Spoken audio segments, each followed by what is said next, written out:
I'm waiting for you, yeah? Is it rolling? Woo! Okay, so we're basically streaming already, so people from home, they can already see us. This is amazing. And we'll make sure to post the link to the video to everybody. You guys can reshare it so that more people can join. This is a workshop that was organized by our friends and sponsors, Redvertex. It's really weird because I hear my own voice in the... Can we get this a little bit lower because I hate my voice? And yeah, I just want to give you a very warm welcome. This is sort of like, you can think of it as a little bit of stretching before the actual conference. It's a workshop that it's going to last around 5 to 6 hours, right? Some hours. There will be a little break where you can go and grab some food, maybe. Then later on, we're going to need a couple of hours to set up the stage. There will be a modeling battle between two artists a few hours from the workshop. And then we're going to have a first celebration, all of us together. And I look forward to get to know all of you. Come and say hi. My name is Fabio. Christian is there with the camera, one of my partners. Jason is upstairs taking care of all the technical stuff. Again, we're so excited to have you guys here. Let's get the dance started, right? Svetan, get on stage. For the third time. Thank you, Fabio. Thank you. Okay, hi guys. We are very excited to be here and to open the first in-person event for quite some time. And we are super excited. We are very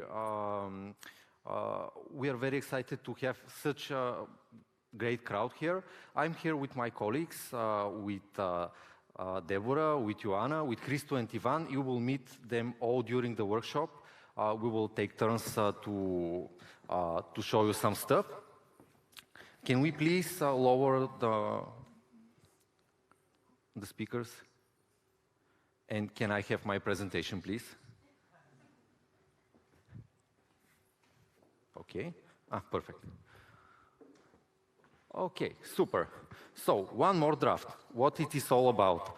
We will do, as Fabio said, some lengthy workshop, which will not be the traditional workshop. So you will not have 5 hours of us clicking through Macs and through settings. We will have some part of this will be ours. But generally, we will have some presentation, we will have some tips and tricks from our end, and we will, as I said, on the front and on the back, we will do a live workshop. This will be after the lunch break. We think that the small design changes that we do during the actual visualization process, which doesn't really necessarily we count as our job, are at the actual thing that make great impact on the overall end result that we have. By the way, can we have even this turned off? Okay. I can still hear my voice, by the way, sorry. We are doing things live, so it is what it is. Okay, so let's start with something like a small lesson. So, zdravejte. This is the Bulgarian word for hello. You can learn it because it's very important word. It will take you to some nice conversations which can end with drinking rakia or fist fights or both, you know. So it's important. So здравейте всички. So who we are? We at Redvertex and what is coming your way as well. So we will have some small presentation of the actual company.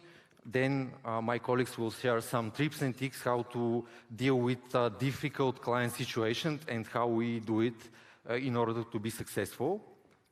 Then we have a small lunch break, and then we will have the actual live workshop when we will click through our scene with you guys, whoever is bring their computer. Okay, and at the end, I will tell you a few things about our new international academy that we will setting up this year. Okay, so who we are? We are, I would say, currently an international company. We have started in Sofia 14 years ago, and currently we have more than 180 people worldwide. So we have 5 offices, which I will show you in a bit. They are in Sofia, obviously. We have office in Burgas, which is also in Bulgaria. We have office in Dubai. We have office in London and office in Serbia, in Belgrade.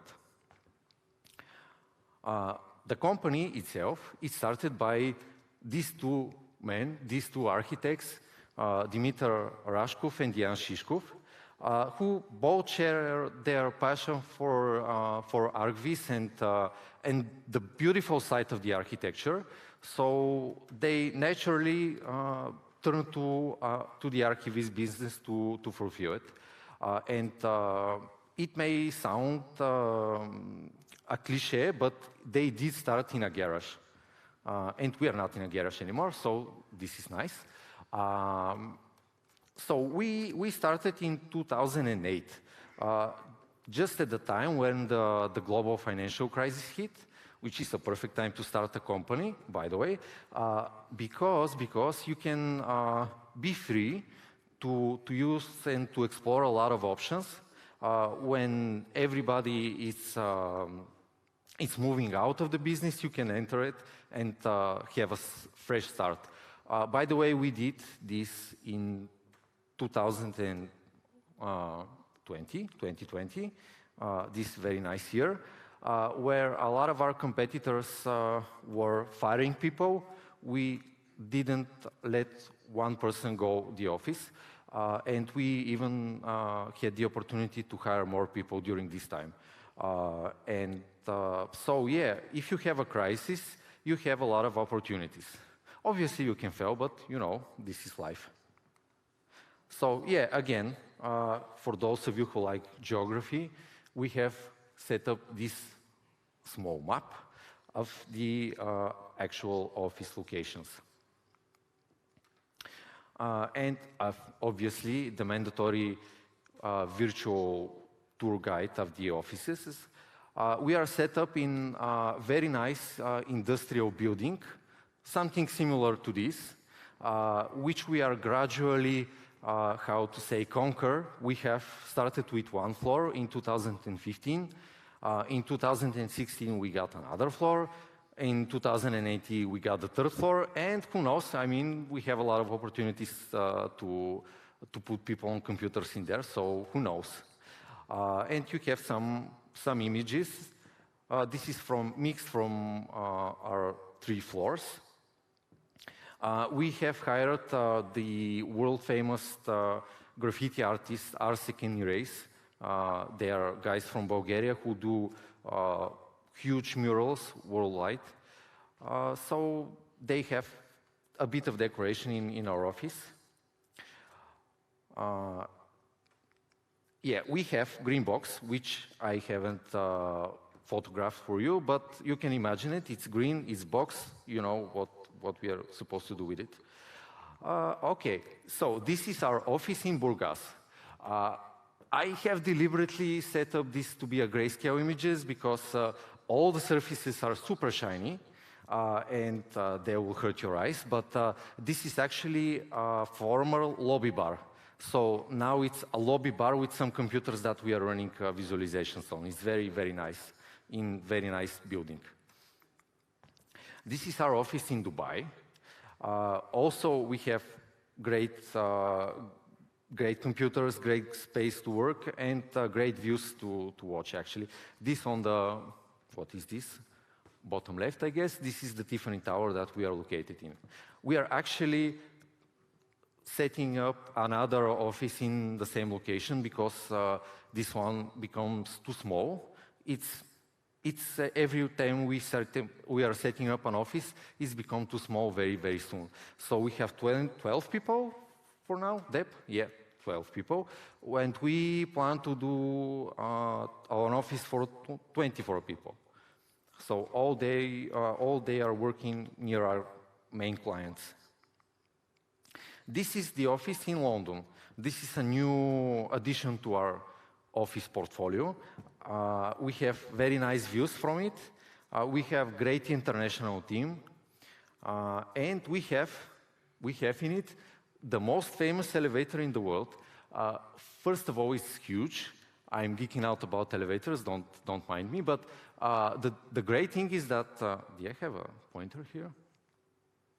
Okay, so this, for those of you who cannot read it, this plaque says that there is a fighting scene from James Bond that have been filmed here in '71. So it's a famous elevator on a very nice location. And of course, this is our Belgrade office in Serbia. And here you have, by the way, our colleagues are going through the 3 stages of getting comments from your clients. So you have rage, you have denial, and you have acceptance at the end. So, oh, it's fine. These are happy people doing comments. Sorry? At the last stage. At the last stage, obviously. At all stages. Yes, so, yeah, I think you have heard this before, that a company's biggest assets are its employees, but it is true. But we are taking this to another level, so we are making sure that everyone that will come to the team will make himself or herself comfortable, that his development will be strictly followed, and that whenever he or she needs help, she or he will get it. We don't leave people behind. We will talk extensively about this in the next parts of the presentation, obviously, but I want to mention it as well here.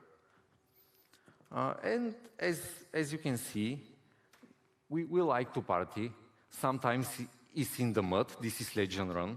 I'm not sure whether or not it's popular everywhere else, but we like it a lot.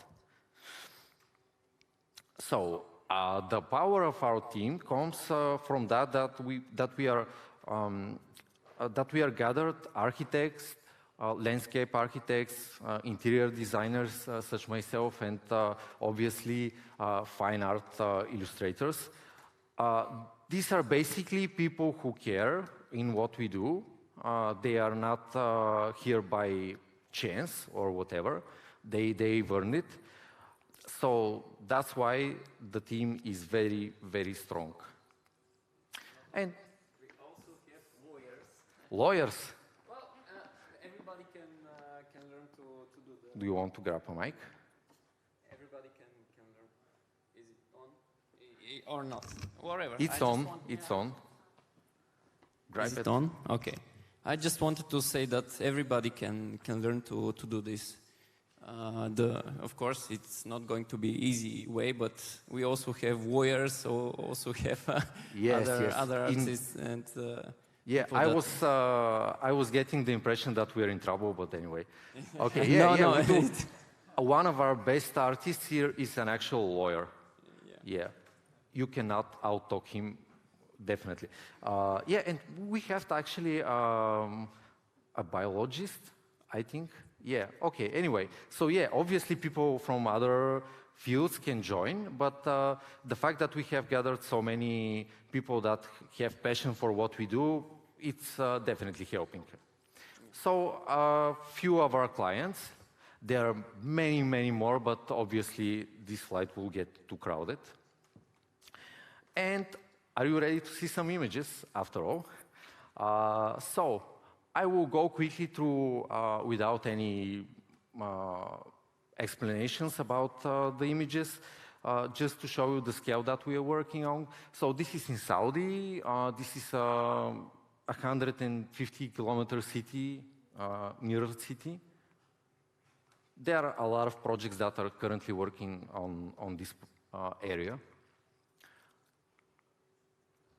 So we like to work on a big scale, and our clients are searching us for a lot of master planning projects because we have the capacity. When we have 180 people, it's easy to set aside a team of, let's say, 10 people to work on a project immediately.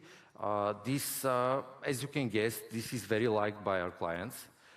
And this is actually in Mecca. It's a few kilometers and everything is in 3D. For this particular project, the clients were not seeing the entire thing combined before our visualization. So this is basically the first time that they had the chance to see the entire project in their land. Again, some master planning. This is a huge project in Saudi. I will get to this in a few slides, more extensively. I think this is in Oman. They are running out of land there. So we have some tropical action here. Again, this is the mirrored city with the mandatory Tesla truck. Again, this is like very nice image.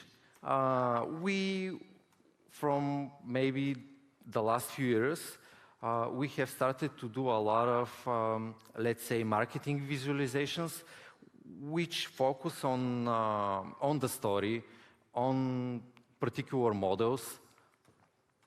This is also shot for this image in particular. We started, by the way, to use actual actors in the last few years for the reason that when you are using maybe fashion models, they look good, they pose good, but they are lacking the expression that an actor can reproduce. So that's why we are moving towards actors. Again, a few dream images. So we are moving further to Saudi. This is, Ivan will explain you later in more detail, but these are a series of projects that we do with the Saudi government for the Diriyah Gate project. Maybe some of you have worked on it, I don't know. This is a project that requires a lot of custom assets, a lot of custom shooting and so on. We are at this point where DGDA, the Saudi company that runs the project, basically have said to their subcontractors and designers, if you want to work on the project, go to Redvertex because they know what to do. And we in fact, we do know what to do because we have a few years of experience. We know what element to go with what element better than the actual designers. It's not an offense to them. It's usually for someone which is not experienced in this particular style of architecture, it's very hard to enter. And if they listen to us, they get fewer comments from their client, which is nice. If they don't, we are doing a lot of back and forth and so on. Yeah, a few more, I would say, high-tech projects. We are involved in these projects a lot because currently they are starting at some very early stage. So we have to develop all the architectural articulation for the project. Usually our clients have their idea roughly, and with our help, we are setting the final project.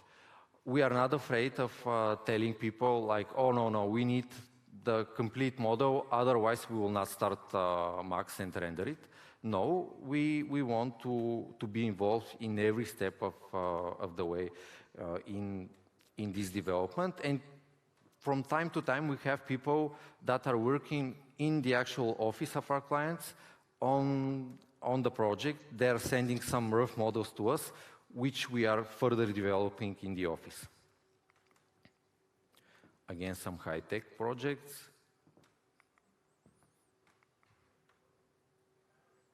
Okay. And I think this is from my part. We will start the next part, where my colleagues, Deborah and Ivan, will share you a few tips and tricks. Okay, thank you.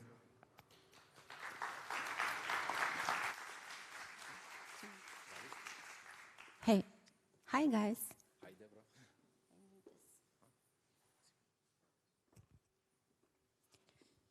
So, hi, my name is Deborah, and I'm from the Dubai offices in Redvertex. Do we have an echo? Yeah. Can you lower it down a little bit? Just a little. Hey. Okay. And as I said, I'm from the Dubai office. Sorry, I'm gonna try the other one.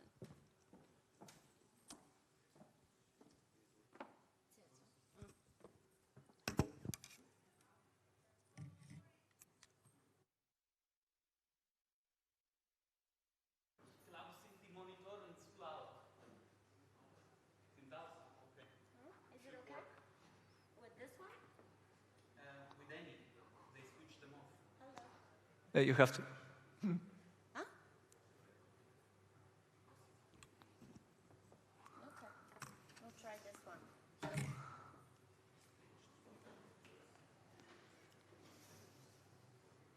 It doesn't work on my hair. Обратно.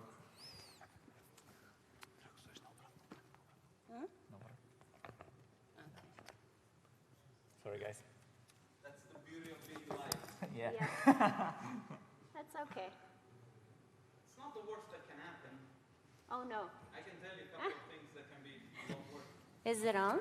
Yeah. Very nice.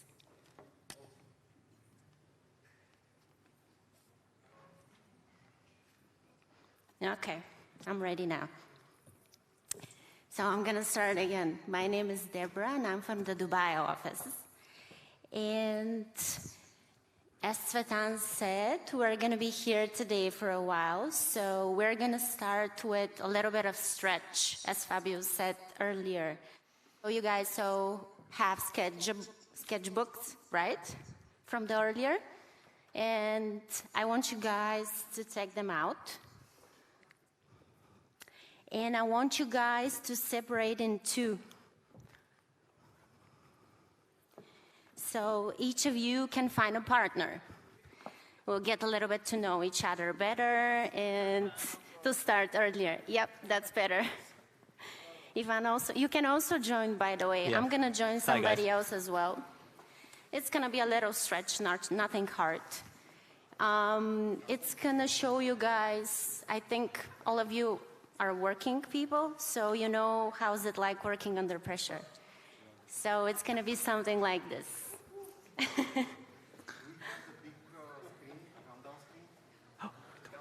I'm sorry, I'm just gonna be walking around if that's okay.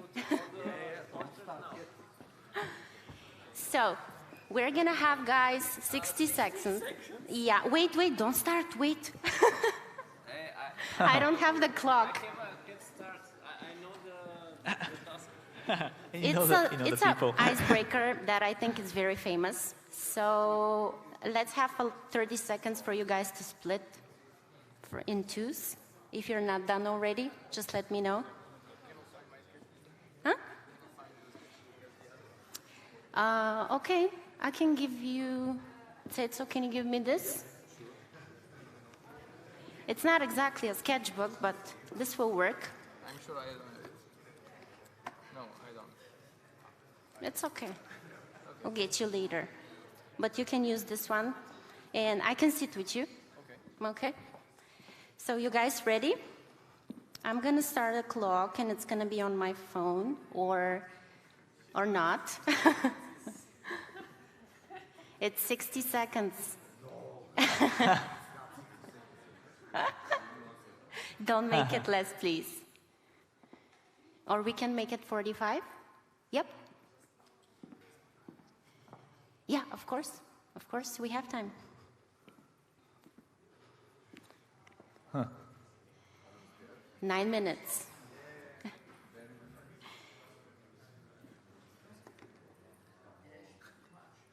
So yeah, what I learned in Redvertex while we were waiting for just a minute. The first thing that I learned, by the way, was that working under pressure, like calmly working under pressure, is very important. And this is a very good exercise, by the way.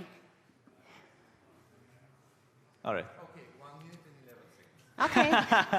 Okay, it's okay. We can count. I'm going to sit. Deborah, do you want to do the exercise again? Together? Yep, you can choose from the... Oh, okay. Yeah. If there's... Or you can... Setsu is also free, by the way. Yeah, I'm going to do it with him. Are you guys ready? It's not enough time. You have sketchbook, yeah. Yeah, we're starting. Okay, 8, 7, guys, are you ready? 5, 4, I'm here. So you should, a portrait of your mate. Did I not tell you guys? A portrait of your other. So it should be like a caricature or whatever you decide. Something very important for the person. Okay, go, 45 seconds. Can I do your portrait? Yeah, Jesus, that's a task. you don't have time. I know.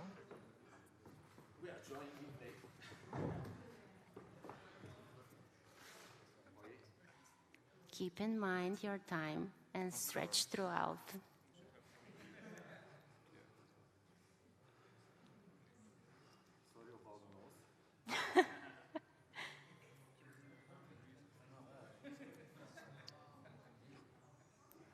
Should I say still?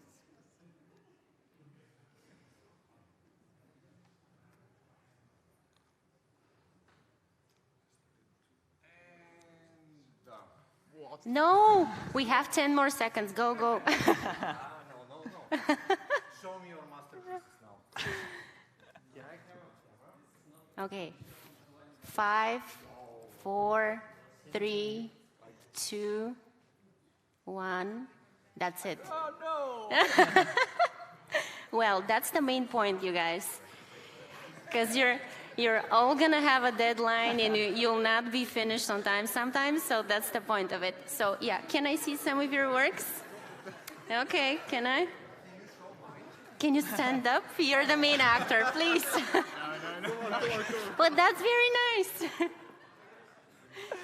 Wait, this is you. Let's show you first. But I think that's very nice for 45 seconds. Okay, how did that make you feel, by the way? Like the exercise itself? He's better in the picture than you realize. Yeah, show it.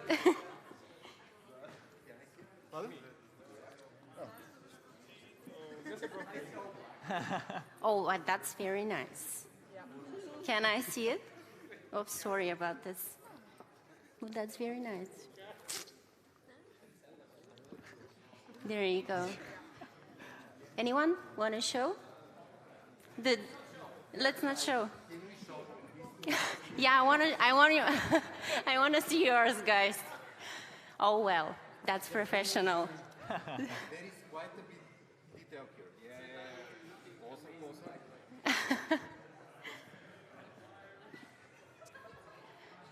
Can you see it?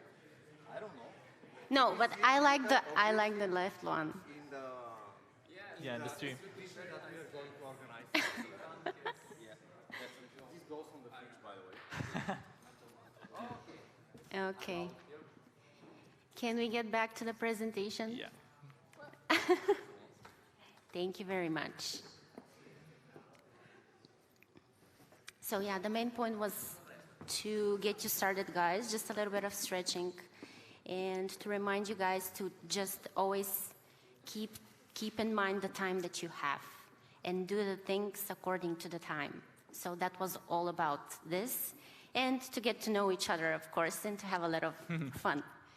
So I'm gonna give the word now to my colleague Ivan, who's going to walk you through some philosophy of communications. So this means that the relationships that we have with the client and the things that we do, and we would like you to know them. Some of the things you might hurt, but yeah. Hey guys, I'm Ivan, and I'm going to share with you some points that we've prepared for the philosophy of client communication, how to, just a second, oops, sorry, how to manage client expectations, so all the process goes smoothly. So I'm just going to click them all, and I'm going to talk about everything. There's a lot of things that can go wrong during a project, and it's important to manage your client's expectations firsthand. So he knows and he's briefed in on all the process, and things don't go sideways. So the main thing is, from the get-go, to be transparent and offer solutions, to know what type of thing does he want, what exactly can you offer, and so you can brief him on what are the possibilities. The worst thing is a client that's not in the know what to expect. It's best to that he has an idea of what to expect. So when you receive a brief, consider it carefully. Consider what can be done in a certain time, what can't be done. And share with the client what exactly is bothering you. It's best if he knows, if the deadline is unlikely to happen with this type of brief. If the scope is too large, perhaps you can't really accommodate all the changes and stuff like that. Also, it's best if you set clear goals for you to plan and know your team's strength. What I mean by that is perhaps have, day 1, you are sending clays. Day 2, you're sending material previews. Day 3 or day 4, maybe you take for modeling to develop the next stage of the project.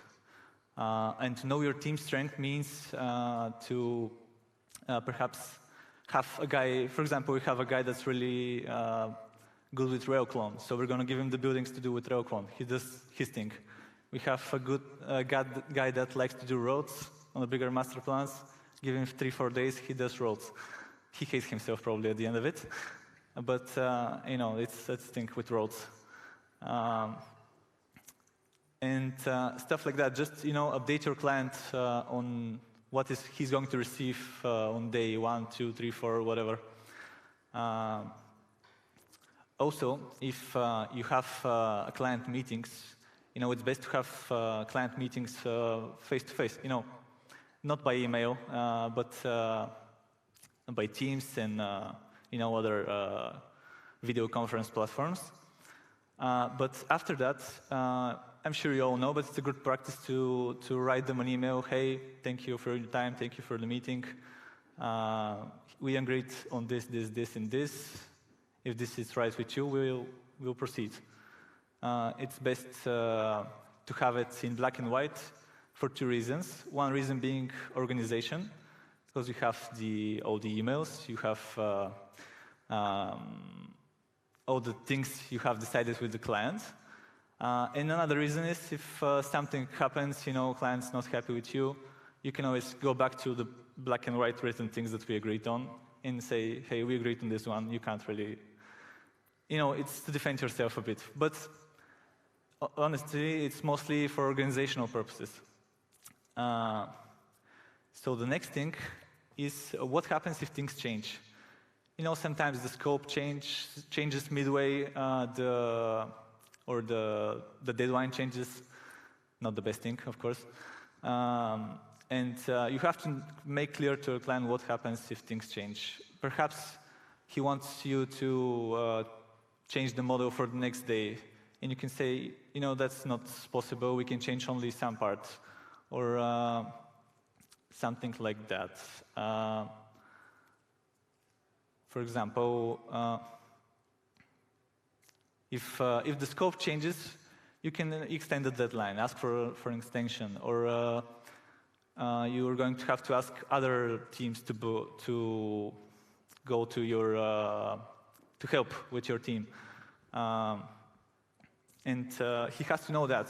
He has to know that things are what is happening if things change. It's important to let this client process is a collaboration at first, and that's the most important thing. So you have to let them know anything that's bothering you and not keep them in the dark.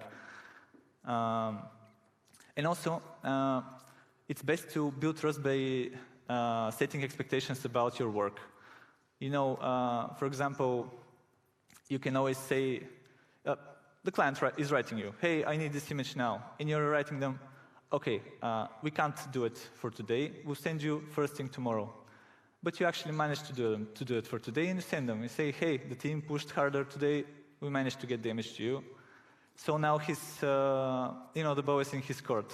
He has to give you comments, and he's happy with that he's received the images earlier. So you're setting up for a positive momentum with the client from the start. As I said earlier, calls are very important. You know, you shouldn't have communication only by email. Face-to-face interactions, I think, are really beneficial to the connection with the client, because you're not just some name on the email. You're an actual person. You have feelings. They hear you laugh. You hear them laugh. They're not these evil people that give you a lot of headaches. So we had projects where, you know, there was a lot of comments. And we're like, okay, how are we going to manage to do these comments? And we're like, okay, let's set up a meeting with the client, go through the comments, and, you know, ask them for explanations why they want to do that, why they want to do this. And some of the times they're like, okay, I don't know why I wrote this comment, let's discard it. So one comment less. You know, you have less work. And what I said about the calls, you should under-promise but over-deliver. Be modest with your work, but over-deliver with the results. Okay, so for the next slide, Deborah. Thank you, Ivan. So what Ivan was trying to tell you, that it's very important to have 4 things in mind. So deadline, your scope, your client, and your teammates. So that's 4 very, very important things that we all consider all the time. So it is also very important to know, we're going to start with the client's need. So what we do in Redvertex most of the times is we have specific assets for most of our clients. So this means that if we get a client who's working with us more than 2, 3, 4 times, there's a person who actually sets this files and lists that we have with all of the things that they love and they adore. So we won't get mad at him, they don't get mad at us. They like this styles, they like this color, they don't like yellow post-production, okay, no yellow post-production. They like mostly white materials, so we get them white tiles, white concrete, whatever they like. We have it as a list, and whoever team is working on it can actually go to that person, ask them, and they'll handle them the stuff and explain them in advance what's going on, so we can keep ahead. And these are some examples that we wanted to show you guys. It's actually here about the people. And the next image also. You can see our colleague Ivan, by the way, here. Where can I point? Yep. Yep. So yeah, this is about the materiality of the project and everything. As you can see, both images have common materials and common stuff going on. I just want to add on with these type of images. we have, the client who wants a level of luxury feeling to the whole image. We have to make sure the people are really looking nice, looking luxurious, and stuff like that. With this next project, as Sutan mentioned, this is what will follow is the Diria Gate development. And here it's all about materials, architecture. I don't know if you are familiar, but this project is about an old town in Najdi architecture. And Najdi architecture has a very specific type of crenellations, where exactly the openings go on the building. It's like Arabic architecture, basically, but they're trying to, resurrect it, make it more popular. For these images, we have to be very familiar with the materiality, a different type of clay walls, different type of patterns. It's mainly beige and white, their buildings in this type of architecture. What Sutan said earlier about, guiding the client through, for example, sometimes the designers aren't that familiar with Najdi architecture, and we've been doing it for, 3-4 years maybe. Sometimes we can guide them, what does the government like, what do they prefer. And we also, during this process, we've built a really extensive library of 3D assets and 2D assets. Now, about also this image, the same that you saw earlier. Now, about the 3D assets. We have a special team that we formed. If you go here, you will not hear yourselves double time. What? It's amazing. If you just go next to the stage. Go next to the stage and you will not hear yourself. Okay, cool. Yeah, try that out. Okay. Is this okay? Yeah, come to okay. us. So, we have a 3D team that's making these specific Arabic dresses, abayas and burqas in Marvelous Designer. They're also adding a lot of details, as you can see. How do you turn the... these specific details. These are embroideries, actually. We have a person in the office studying different embroideries in the traditional Saudi dresses for like a few months. This was her specific job, so she dived very, very deeply into the topic. And the reason is that obviously these dresses, the men and the women, are very plain looking at first glance, but because of that, they are very, very keen on the actual details. So it's super important how the stitching is done, how the color is done, what type of color you have, because you have like 10 type of different colors for the men, and depending on which part of the country you are or your social status, these are all things that are going into the dresses without us as foreigners realizing this. So when we dived in and we did this library for ourselves, the clients were very happy because they were finally seeing the details that they were missing. And at this point, the 3D scanned people that we had in our library wasn't enough. And obviously, because everybody else are using the same 3D people, you will get a lot of repetition, so we don't want this. So that's why we are also fashion designers now. And one other thing, for the slides that we passed, for the marketing slides, the people that you saw in the luxury images, can you go a few more slides back? Yes.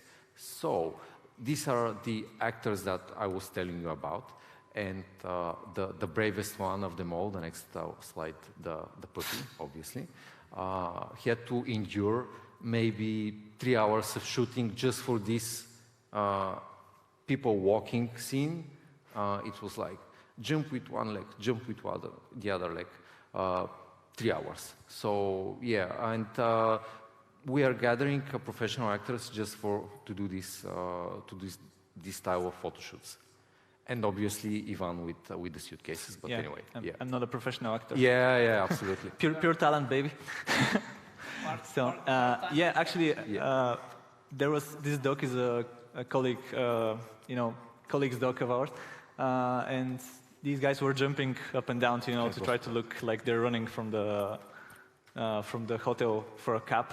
So it was like that on the stage all the time.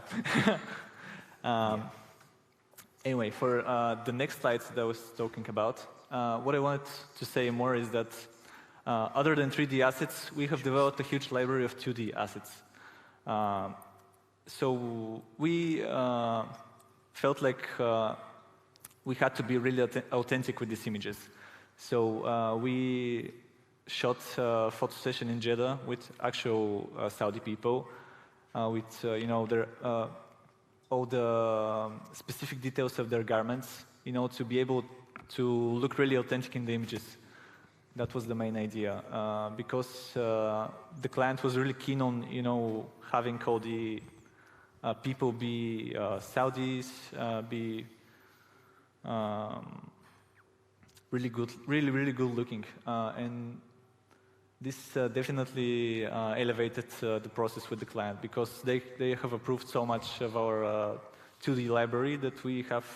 For every new image, we have approved assets. We don't have to search for new assets, and that saves us a lot of time in the process. So we have traditional, we have casual, and that's that. Yeah, so basically we had Saudi people wearing Saudi dresses, and this helped us elevate the images just a bit, because materials are materials, models are models, and so on. But this attention to detail is very important if you want something good. I remember, by the way, a few years ago, there was like this client in the UK. We were making an image for Birmingham. And it was like normal image, people walking on the street and so on. So a lot of our post-production artists tend to put very, very nice, fashionable people and so on. So the comment from the client was like, this is Birmingham, the people here are ugly, so you have to remove and start again. So attention to detail, as I said. Yeah. I've never been to Birmingham. I cannot say anything about the people anyway, but this was the comment from the client. Okay, so on to the next slide. Sometimes you're in a specific situation and you can't just say yes to the client all the time. It's impossible to do everything that they want to do in the short time span and stuff like that. That's why communication and collaboration is important. We are, one with the client again. We're working with the client as a team. So you're a problem solver. Sometimes you have to say no, but you can't just say no and go away. You have to offer other solutions to the client. Because you're at first a problem solver. You're not only a CG artist. And you have to compromise together with the client to achieve a better result at the end. For example, he wants maybe 10 images. Perhaps you can do 8 now. After that, start a new phase of the project, do 2 more. Maybe they will like 2 more, they offer you 6 more. That way you're managing, again, your client's expectations, and you're managing their time, and your time, more importantly, efficiently. Because the clients don't know how you're doing the images exactly. They don't know how much technical time is needed, how much design time is needed to form everything. So you're there to guide them through that as well. So yeah, the client wants a sudden change of model. This is usual stuff. Yeah, yes. So what happens? You get the sweats. And what you can do is, for example, yeah, go ahead. For example, he wants you to change the model for tomorrow or for today. You say, okay, I can change only a certain part of the model, or send me only the changed parts of the model. Usually we have a practice of the client sends us the model in their native program, whether it can be SketchUp or Revit or just an FBX file, and we keep the model where the client sent it. So later when they revise the model, we just import it and it lands in the same place. That's why if they're kind enough to share only the changed parts of the model with us, it's easier for us because we add only the changed parts. For example, they change only the fins of the west side of the building, and they send you the whole model, and you have to figure it out by yourself. Where is the change? Sometimes they don't tell you. So always ask them, specify where the change exactly is. As for how to approach these model changes, if they're more extensive, you can always ask for a longer deadline or ask for higher compensation, if that's possible, of course. But fight for your terms with the client. You have to be in agreement, but also have to respect your team's abilities and how you can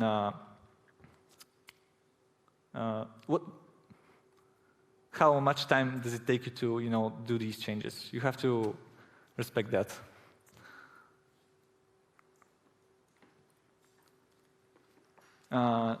So communication is key.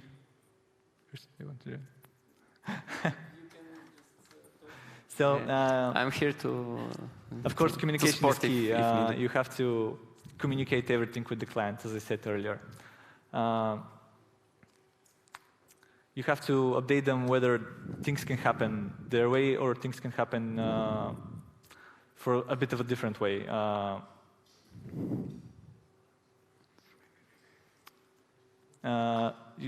For example, every time that you receive something from their client or you're about to update something on the project, in the morning, perhaps write them, hey, good morning, today we're working on this, this, and this.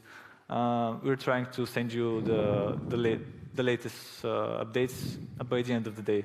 That way, from the morning, they know everything that's being worked on. They're calm. They're not nervous waiting for, wait, the CG artists haven't written me in 3 days. I don't know what's happening with my project. And I have a meeting with my client on Friday. And I haven't heard anything from them from Monday. That keeps clients nervous, and a nervous client is, not the best situation that you can get in. So it's best to manage their level of calmness, so to say.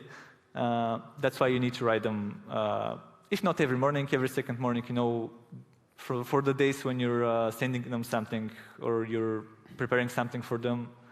From the get-go, they need to know what are they going to receive that day. So for third-party involvement, sometimes, or many times actually, there's a third-party involvement. Maybe the client's client had a sudden change of heart and he wants to, to go the other way. Well, wants to receive something else, wants to change the whole concept. But they don't want to change the deadline, or maybe something like that. So you have to be, if possible, be present in the meetings where your client and their client are communicating.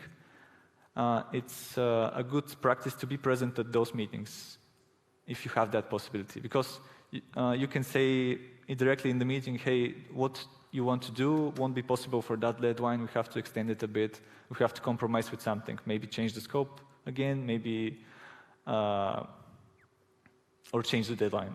So being present at your client's meeting is a good thing.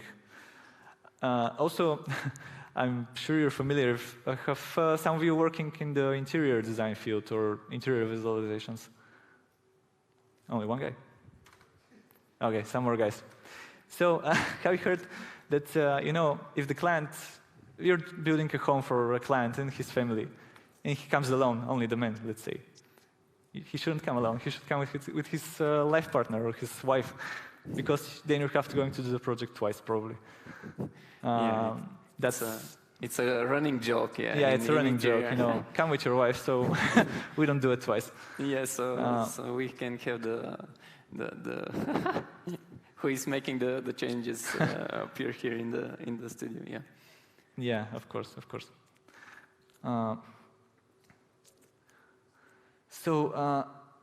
Next thing you have to do with your client is set some boundaries with them. Either is it is technical time being taken to render and do post-production and stuff like that, or it is how much time is required from you to do the comments. Because when you receive something, you have to do the comments, you have to render it, you have to do post-production, and so on and so forth. So he needs to know what exactly is happening. Also, you need to consider your team's strengths and weaknesses. Maybe you know someone's feeling of that they had a personal issue or something like that. This is also important to have in mind, to be aware of the situation in your team, so you can set boundaries with the team and with the clients. Yeah. One more thing I want to say about boundaries. It's about the client meetings that are for 4 hours, for example. You can always just set them for example, for 1 hour or something like that. Yeah, because you know if the team is in a 4-hour meeting, you know what is happening. The team is not working for 4 hours, and let's say we have a deadline for tomorrow, and this is something else as well. Or maybe one person can be managing the client, for example, and have the 4-hour meeting, and the other team members can be just present there and working on their computers. Yeah, something like that. So being a team player, you know, every company says, yeah, we're a team player. But being a team player sometimes means, you know, staying late for your team. For example, if one person has to gather all the, for example, let's say you're 5 people, everyone's modeling, and one person gathers the whole thing at the end of the day. You probably use this approach if you're part of a bigger company. So let's say one person has to pull all-nighters throughout the week, and the rest of the team goes home by 5:30. And that's not okay with us. It's best if the whole team has to stay 2 days till 8, 9, so we get the work done, and later everyone's going home on time, and not one person is drained for the whole week, and the rest of the team is happy and drinking beers at home. That's, you know, a team player in my mind. And of course, after a tough project, you have to celebrate with something. The Balkan way. In the Balkan way. With drinks. Yeah. Okay, so here are some examples from past projects and how they're being developed. So here we're starting with the white box. Let me go like that. We're starting with the white box, everything from clients. And firstly, we're starting to develop the context. Because, for example, they can give us the brief a week earlier. They're still working on their model. But we can model the context. So we're starting on the context. Later, they give us the reference or model for their building. So we're starting to develop the building. Later, we're adding details. These are, you know, details from the client. These are details from the context. So it's our choice if you want to add them, but best to add more details to your context. After that, more details. All right, so you see the stage, it's almost done. And then the client has a certain change of heart. He likes to change the model. So we don't cry about it, you know. they're sent us the new massing, and we're starting to add these things again. Later, we're going to discuss how exactly we can optimize our workflow modeling-wise, so we approach these types of changes faster. Again, here we are enhancing. He's adding second floor, not second floor, but a fourth floor, let's say. And we're going through a couple of stages of comments, and we get the big yes. Great job. Also, the next project, this is what we received, let's say on Monday, and this is what we get by Friday. You know, we start from boxes and from image reference. We just know, you know, this is commercial, this is shared office, and so on and so forth. So we get images for this. Christo, you want to add something? This is your project. Hello. No, nothing to add. Actually, it's the process, man. I mean, we help the clients set boundaries and deadlines, and what we can achieve. For example, if it's for a week, then we can achieve this with one round of post-production or whatever. And yeah, this is the important stuff with clients. It's a collaborative process that we both are in one boat. So yeah, that's it. That's pretty much. Yeah, sometimes, you know, this is the last day, but the day before that it was not looking okay. Last day pushes everything. Or we have only one post-production. For example, this is the first post-production phase, you know, Photoshop of the image.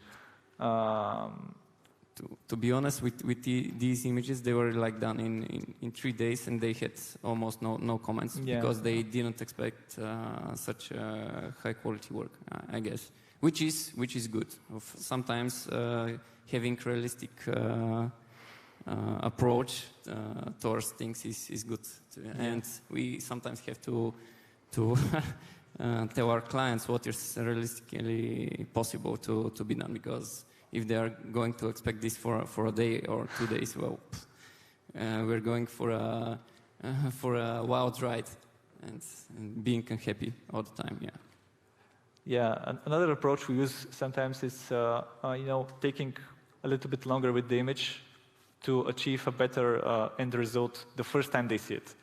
So not actually an end result, but the first draft, let's say it's like that, maybe like that, and the second draft is like that.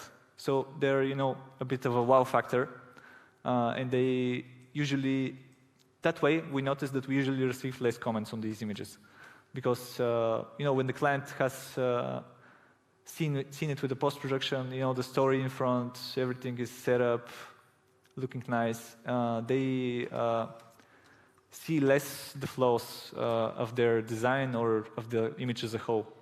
And this is a good approach because we can do less revisions on these images. Yeah, I just wanted to say something. Actually, it depends on the clients, actually. You have to know the clients, and you can get a first glance at what they want and what they want to achieve, and what they are, actually, because some clients just want to receive things all the time. They can be half-baked, but they still see progress. Some clients expect to see something more finished, so you can take like 1-2 days to make the image pop, and go on with it. And sometimes clients just want, okay, we have done this, and you send them this for the day, and we have done the context, and you can see it, and we have the boxes here, but it's still something, and if they want it, of course, you just have to adapt to it.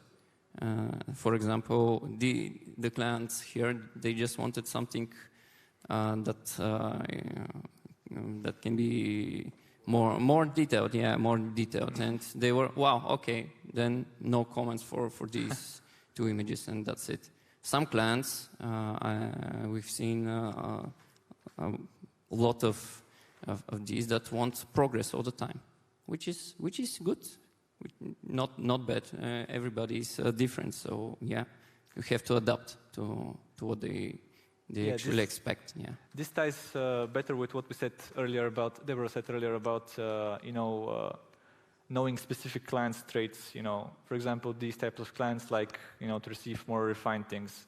Some types of clients like to receive more everyday updates. So you have to know your clients, and working with a lot of projects with the same clients helps you know them better. And okay, let's proceed. Now Deborah is going to present us with some inspirational feedback from our clients. So yeah, we all receive comments from clients, I guess. So here are some of ours that we actually wanted to share with you, and it's actually what they wrote. So some of them are very emotional, some of them are funny, some of them not so much. So I'm gonna read them out loud for you. The first one is, only one thing is certain for me at the moment. By the time me and you are approximately 90 years old, we will still be working on these visuals. So this is what we received from the client. He was very emotional about it. Other things, we received a lot of things. So crown is too long and too short. So this is, yeah, kind of confusing. What does it mean? What does it mean, yeah. Yeah, but it's... yeah, this one, I was actually, sorry? I was just saying that you have to have a meeting with the client just so he can explain what he actually as Ivan said, it's better to hear the voice and the emotions. That's better than email always. So the next one, I was actually present for it. It was not to me, to my image, but I was present for it. So it was no corpses in the pool, please. Because there was actually a 3D person that, I'm honest, it really looked like like a corpse. But it was just the first draft, Presence like that. Yeah. He was just enjoying. Yeah, he was just enjoying like this. Okay, next one. Please add kids, teens biking on these annoying electric scooters. We see so much these days. Yep, some of them are annoying, maybe. Yeah.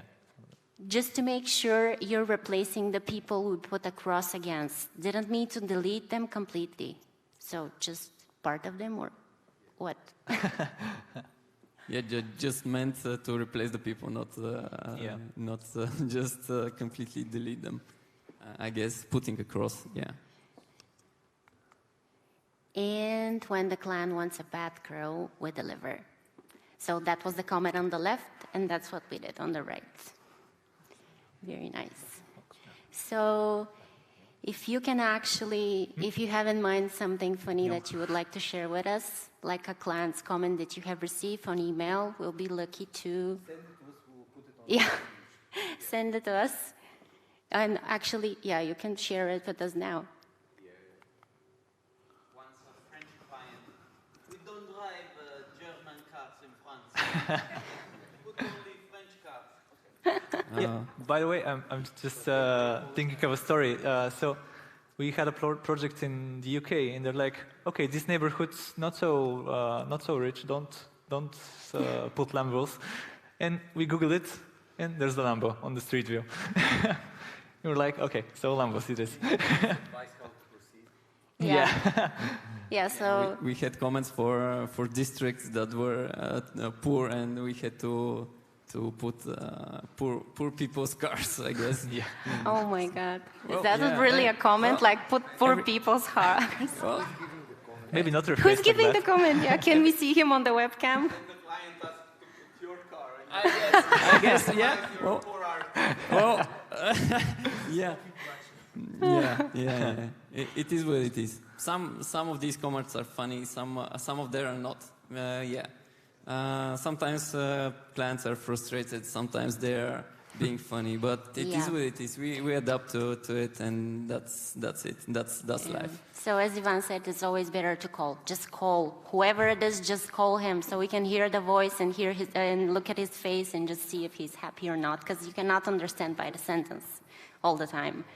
And so Yep. Yeah, I was just going to say that it's a collaboration at the end of the day. At the end of the day, it's collaboration, Yep. and that's important. Yeah. So thank you guys for being here. We're gonna have a little lunch break, and after the lunch break, we're gonna be back with some exercises. Yes, this is 1 p.m. sharp. Yeah. Okay, it's when I was at 1 p.m. Okay. sharp. Thank you. Thank you.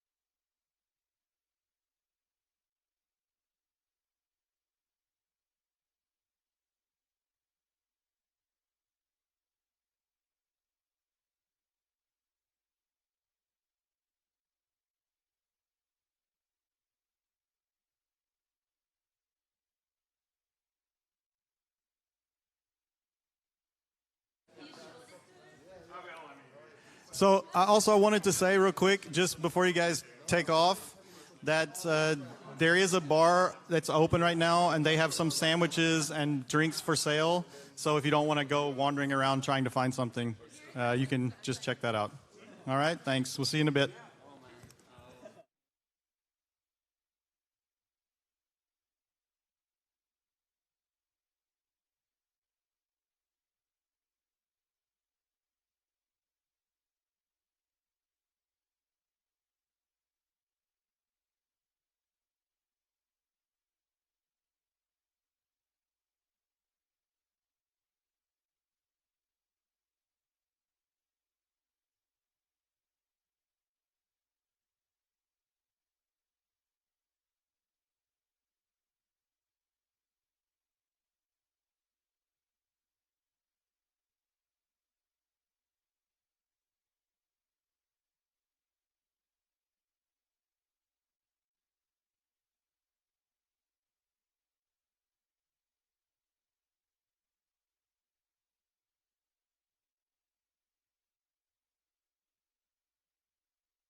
Ще включиш?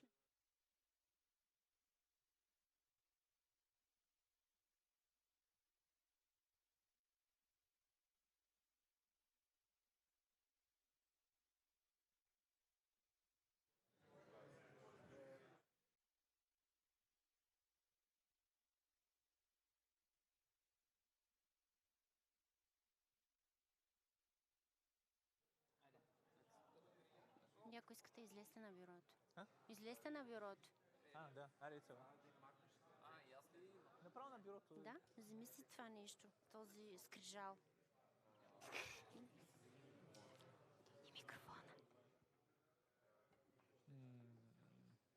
Това няма го вземам тук. Уп.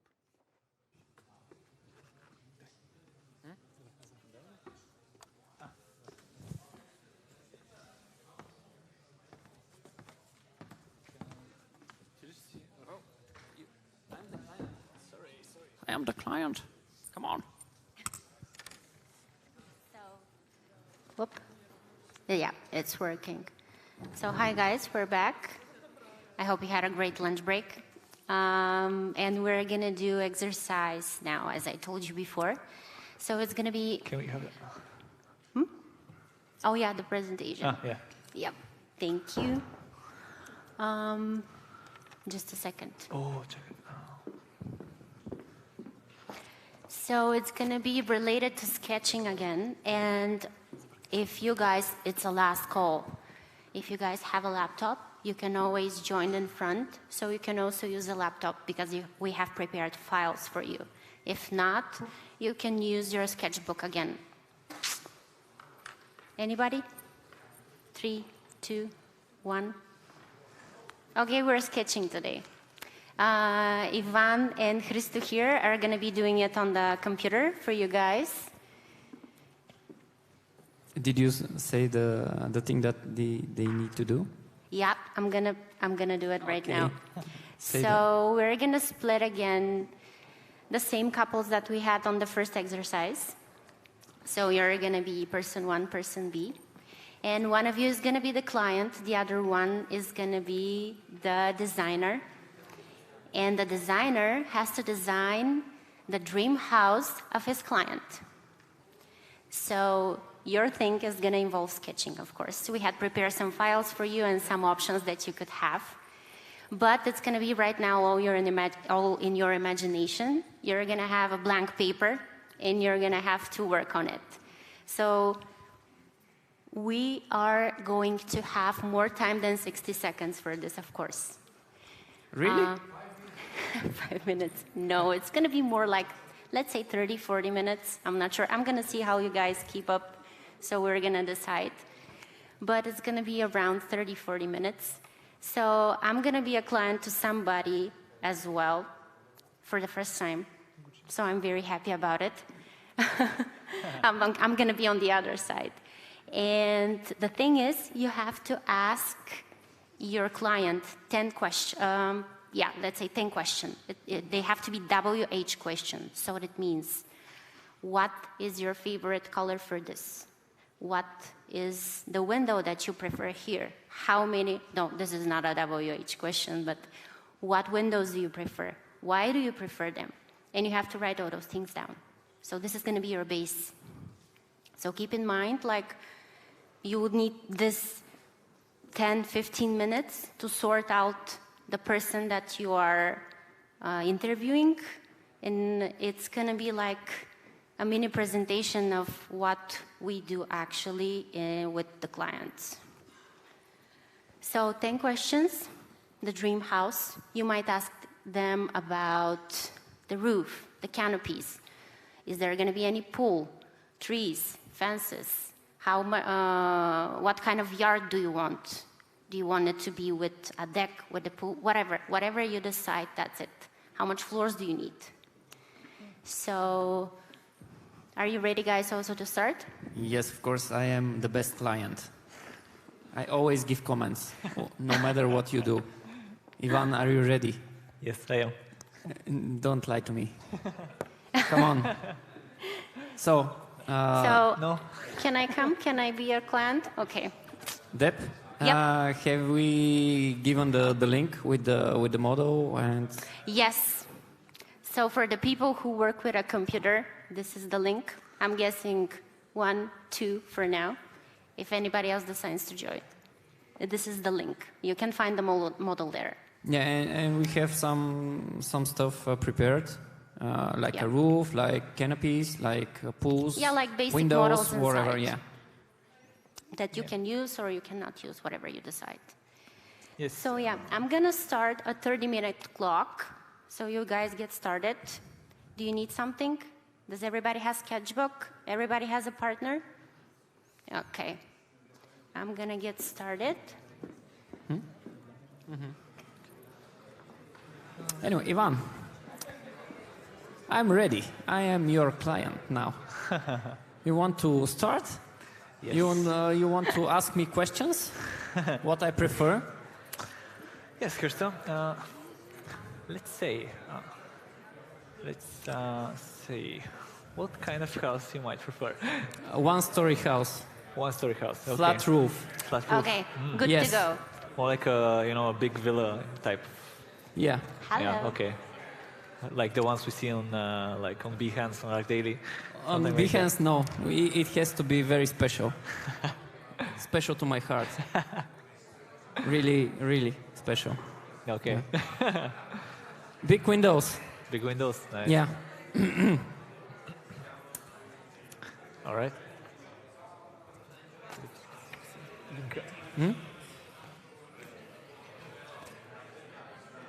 You guys ready with the link? Can we just close this thing?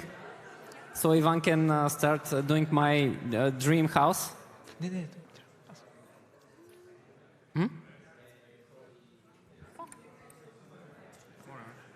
Just start, he ready with the start link? work, Ivan. All right. Let's just please. Okay. One-story building, One-story building. flat roof, big windows. We have to have a pool, of course. The first floor needs to be 3 meters. Very specific. Don't know why. 3 meters. Okay.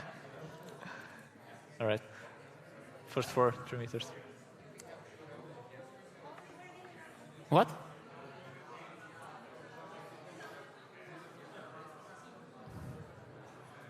Sorry, what? Ah.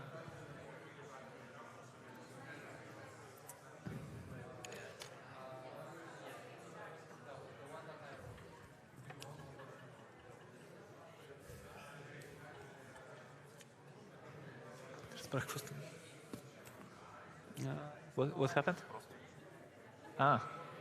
Let's continue. Ivan, please don't. All right. Yes, let's start work, please. All right. First floor, 300 centimeters. 300 centimeters, yes. Flat roof.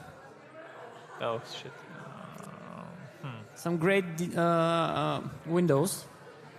Let me start again. I messed it up somehow.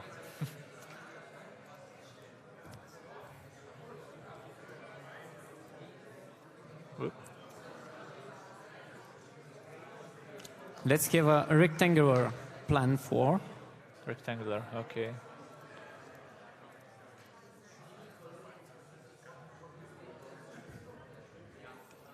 I'm going to sketch something for you. All right. Awesome. This is my idea. I sketch very well, obviously.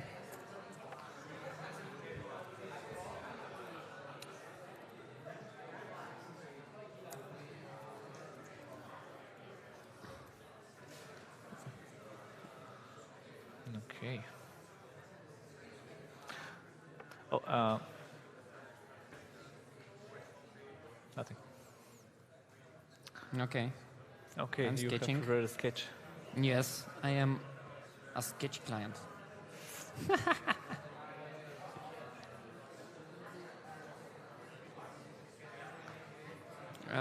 I want a porch like this. I guess we can have the some more windows here, Okay. a pool or something like that. Ask me questions, Ivan. Okay, so how big do you want the porch to be? No idea. I want a nice porch. A nice porch, okay. Do you want to have like a terrace on top of the roof? Do you want the roof to be usable? Only a part of it. Only a part of it, okay. So we're going to do some landscaping, I guess. No landscaping, thanks. No landscaping, okay. Maybe a little place to sit? Yes. All right.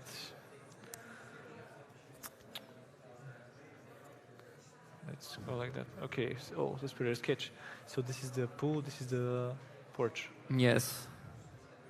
And I'm going to change my mind. Don't worry. Of course.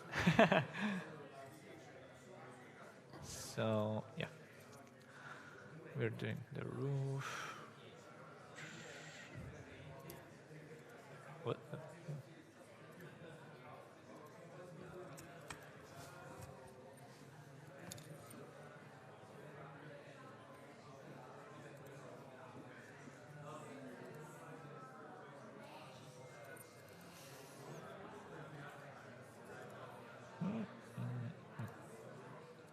Sorry, modeling isn't taking short time. No, I will be looking at your work. Most of the time. Yes. I want to be the amazing client. How much time do you think this will take, Ivan, for the first draft? Maybe around 20 minutes. 20 minutes? I want it for 10. 10 minutes. Okay. I can do 10 on the house and 5 on the porch and 5 on the pool. 5 on the pool. Okay, not 5 on the pool. 2 on the pool and 3 on the seating area on the top.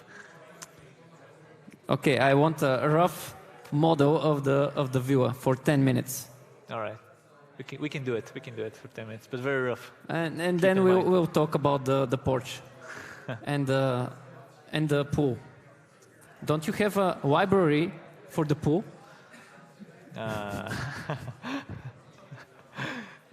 We do have a library actually. Good call. So you're going to make it in like 1 minute. Yes, I would say yes. But I don't want these dimensions. All right. What dimensions do you want? How big is your pool? How much are we flexing? Okay, 10 minutes. I'm giving you 10 minutes for the viewer. First draft of the viewer. 10 minutes. You have a sketch. All right. Follow the sketch. What's the time? The time is 1:35. Okay. I have a business meeting with myself. And I'm going to drink some coffee. All right. I'll be here modeling. 10 minutes, Ivan. They're ticking.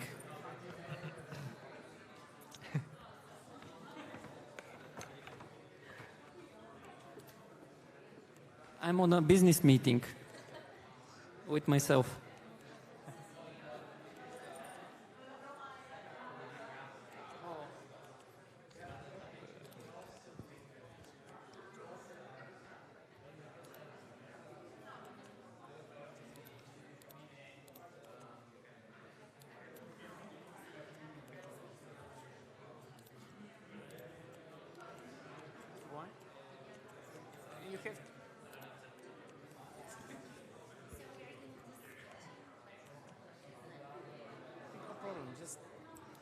Just a model in Blender, it's going to be all right.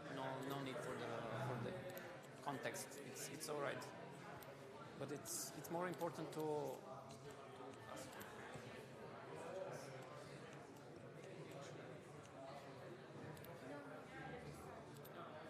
So for the people sketching, it's a blank space. So you don't have any yards or any centimeters, any millimeters or anything. It's just blank paper, white, that's it. You have to fill it. That's the thing. Guys, if you want some reference file, just some human eye level camera, something like that.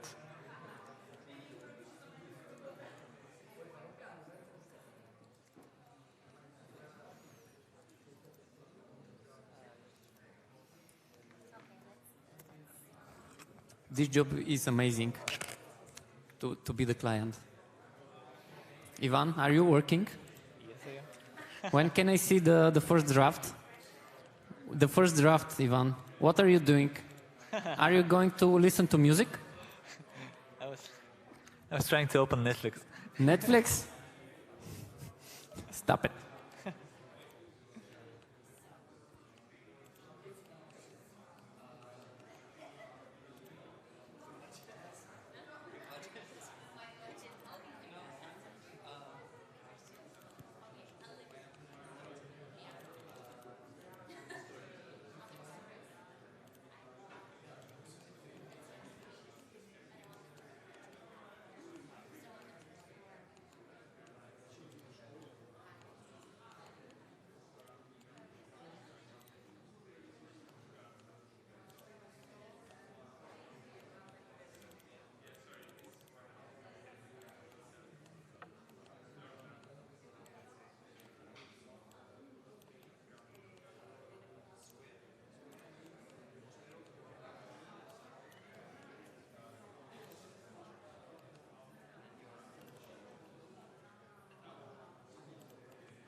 Okay.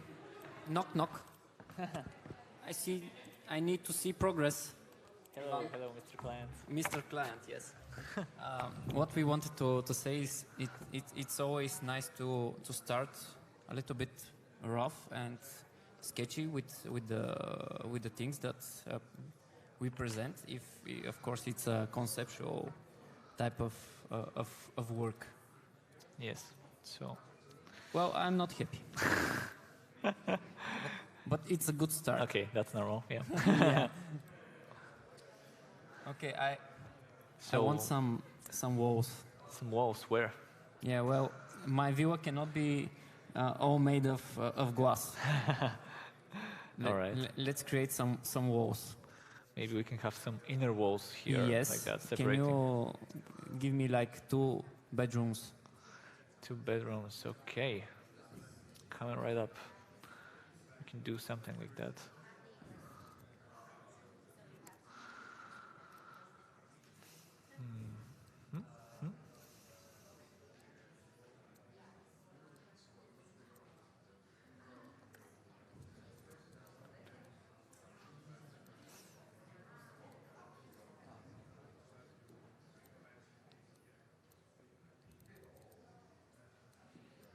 All right, so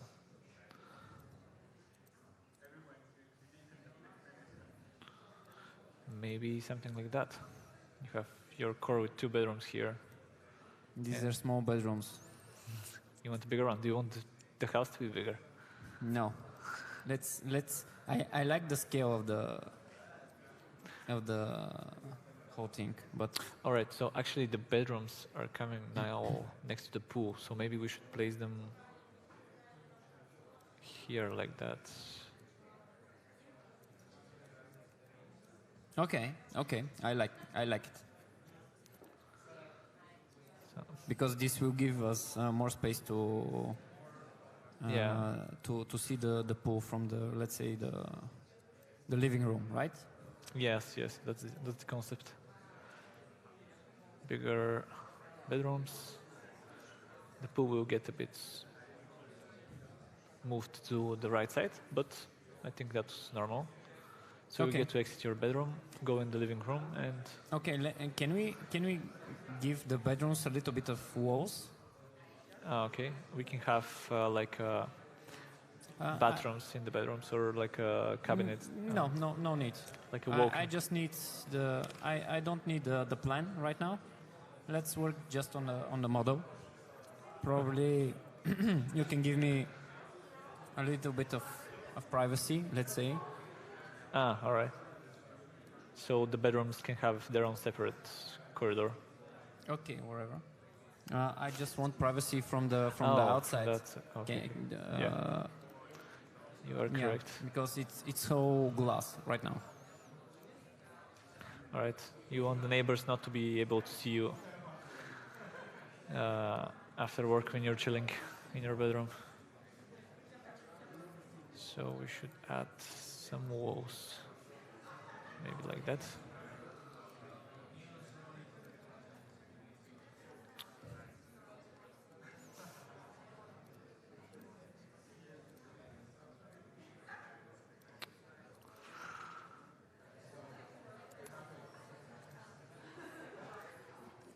Okay, I like the a little bit of articulation like this. Yes.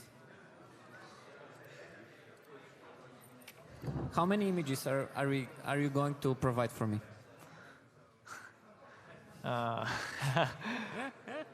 How many images do you want? And I'll tell you what can be done. Okay, for Or the what- time being, yeah. for the time being, let's do one image. Let's do one image, but we need the best image All right. from anybody else here. Of course. This is not going to work. Hmm? What are you doing? Just Creating more walls? yes, more walls for the bedrooms. I want. Let's build a wall. I want to separate 2 bedrooms to be even more secluded. Okay. Can we have a canopy A canopy, yes, we can have a canopy to the side, maybe, to the side? or to this.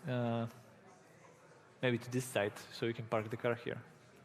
Okay. Okay. So what we can do is move it, the whole thing, a little bit to the right, change the plan a bit, Okay. and have a canopy. Do you like? They're both modern, but do you like it more like a wooden pergola or more like a metallic? Metallic. Metallic. Okay, let's use this one. All right.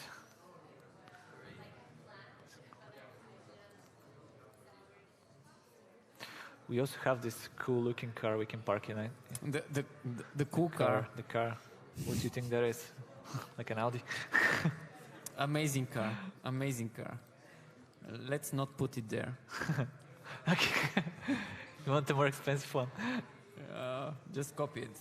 No Oh, worries. Okay, okay. I don't have a budget for another car. As Fabio said, I am the poor man's car owner.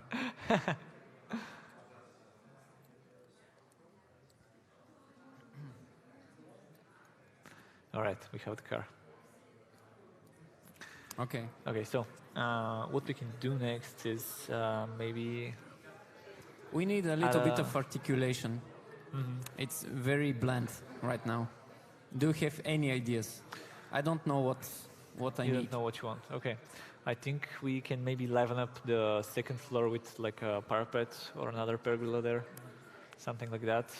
Also, we can add some more walls here just to, you know, separate it a bit more. Okay. Is this the elevator part? I'm not sure. Probably Yes, yes. it needs to be higher. Yes. Okay, we can make it higher. No worries. Let's just see through the camera. Just a second. Okay. I'm giving you 10 more minutes All right. for my second draft. Okay. Are you going to add trees to my image? Yes, we can add trees. I like trees. Maybe in the back of the property, maybe we can add a couple of trees next to the pool. Okay. Can you give me a draft of the image as well? Yes, of course. Okay. 10 minutes. 10 minutes, we have it. Starting now. My second draft. Your second draft, Do I need to pay for the second draft? it's included Okay. on the house. So yes, would you like a parapet for the porch, or No. maybe some? No, I want to leave it like that. Oh, okay. Maybe I'll add some more articulation here just to make it. Just a second.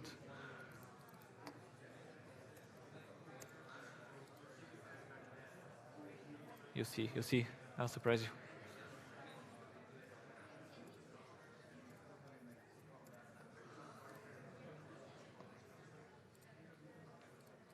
Am I going to Oh, okay. We're going some Okay. wooden Okay. slabs. Okay. Under promise, over deliver. Of course, So, of course. 10 minutes. 10 minutes. Okay, you get it.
Excuse me, client.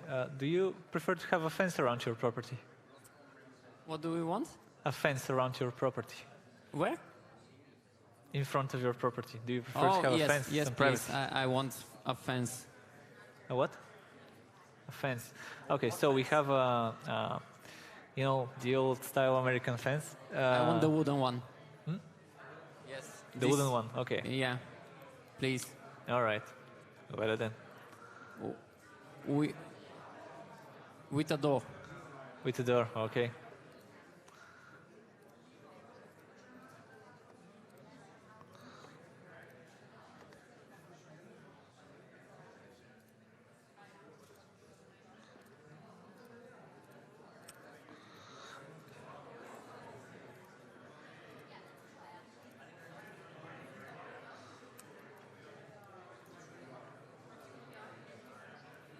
Okay, now you can take another a view because you're the client. You can. Oh, okay.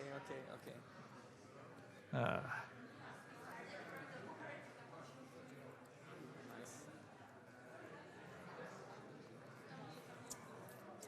Now I have to give my designer more tips. He needs to work harder.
Ivan, where is the door for my car?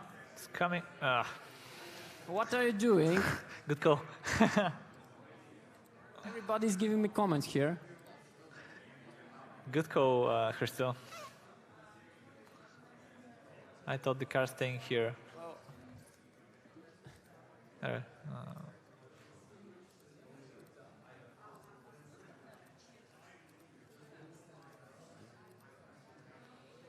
This is the smart way, the Railquan way.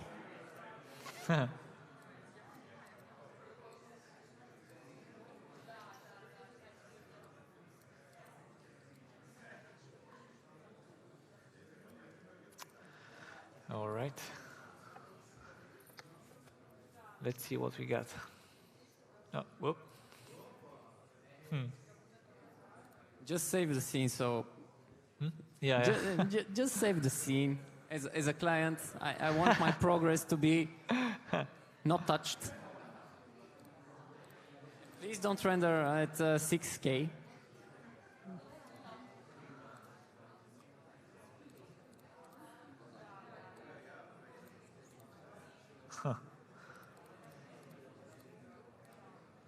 See the white cache.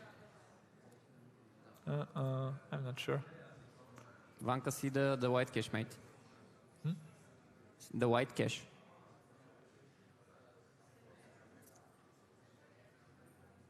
Well. Oh.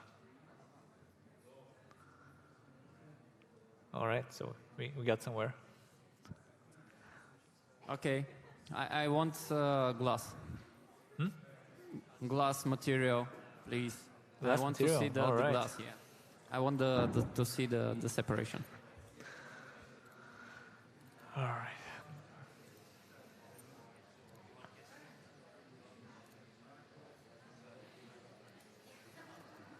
Last material, okay.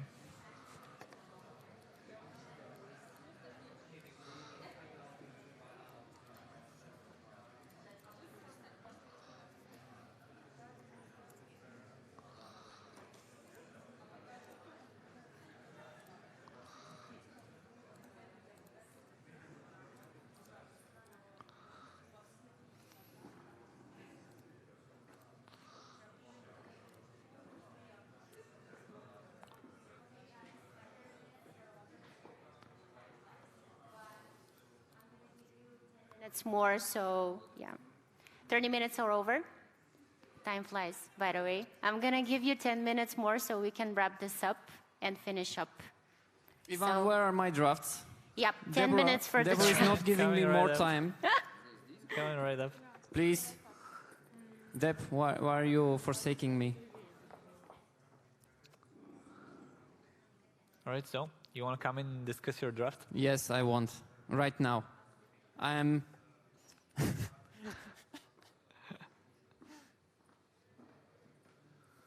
I'm worried, Ivan. We want to keep you calm. What are you worried about? Okay. This is my second draft. I have one more, right? Yeah, yeah. I have to use it Do you want the best way. Do you want to sketch something on top? On top? Yeah, we can do it. Photoshop. In Photoshop? Yes. Yes, or maybe. Oh, we were snipping too. Snipping Make it tool, the even best harder. tool. Give me. Okay, let's go like that. Okay. With the mouse? With the mouse, like a pro. Son, so unprofessional. I want a wall here. Okay. Whoa. Whoa. Yes. Here as well. Yeah. Do you want to do something with the elevator? You know, make Yes, it- this one big block of nothing. Maybe we can use some wooden slabs on top Oh of it yes, to hide this it a bit. this a good idea. Something like this. Yeah, yeah. So Perfect. it can repeat kind of the repetition here, whatever. Good. Maybe we can have a bigger hangover of the Here. yeah, Yes, of the please. slab.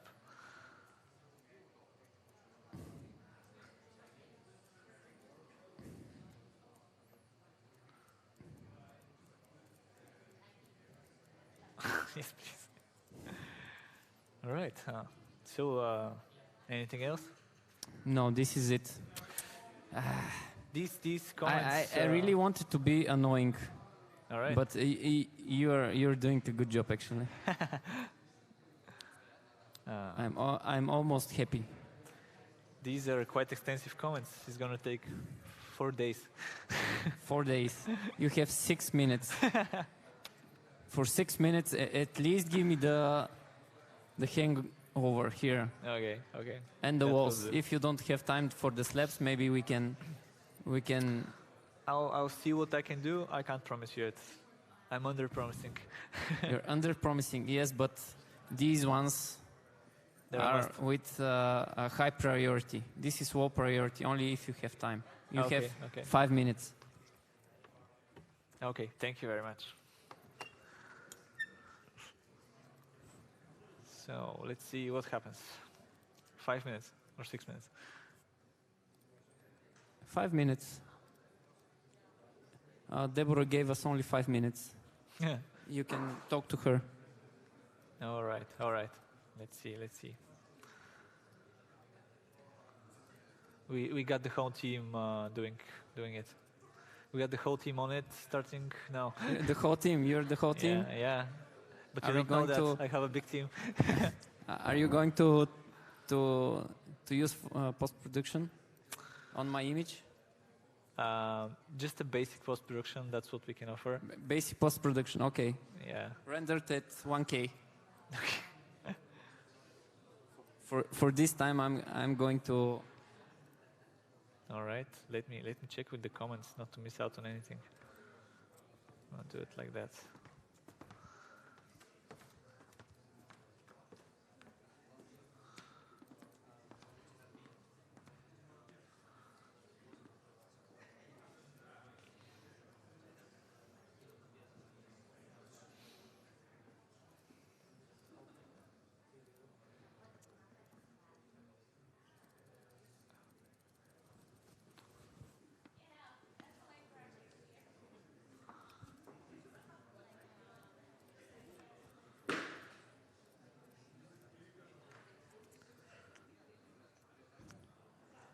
Oh, you're doing the cheap way.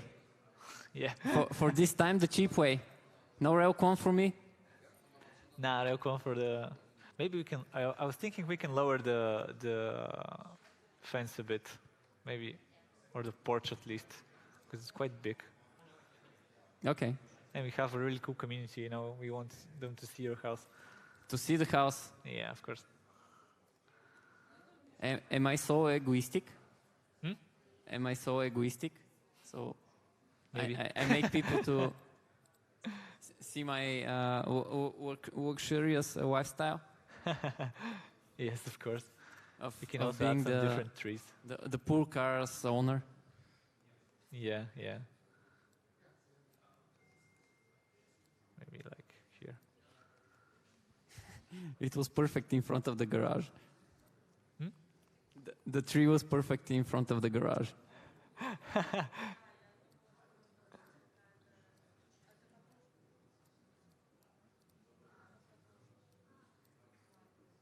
All right. Let's see what we got.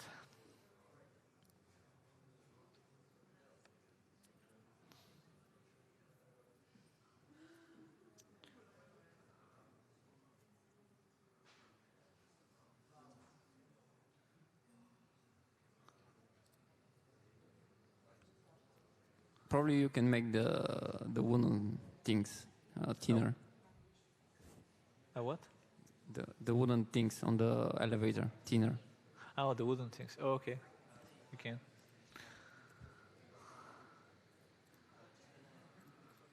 Wooden, okay.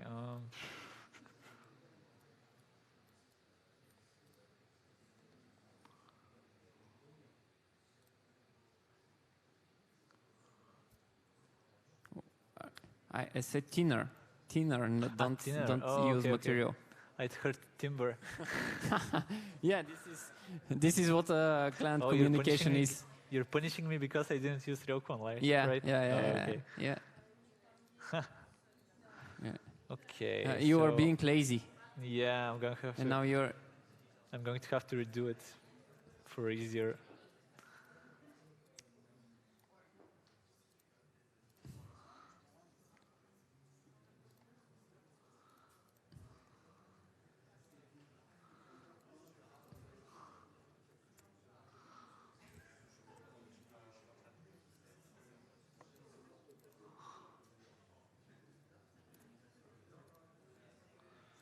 All right. Here we go with the Railcon.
All right. How is it like that? Thinner.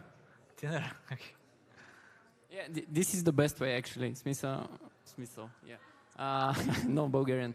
Yeah, now when it's done by Railcon, you can actually change it like for a second or something.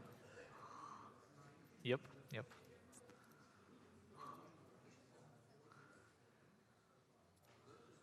So now we have them thinner. Okay, I like it actually. Give me a rendered. All right, let's hit save.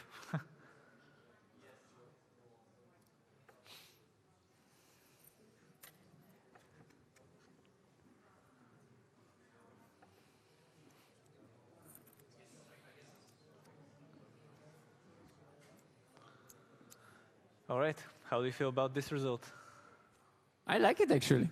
I'm not even saying it like that. I like it. Maybe I need to, just for the sake of the composition, I'm just going to make this tree a bit smaller. Okay. And this tree a bit to the right, so we can see the side of the building. Yeah. And I'm gonna put, no, I can't put tree there. Yeah, like that. Just so we can see that side of the building Okay. more clearly. All right. And Give we me a could- render. Probably. We can use it for a story. Yeah. Everybody can actually photograph their own to use it as a story in Instagram, showing your own creations.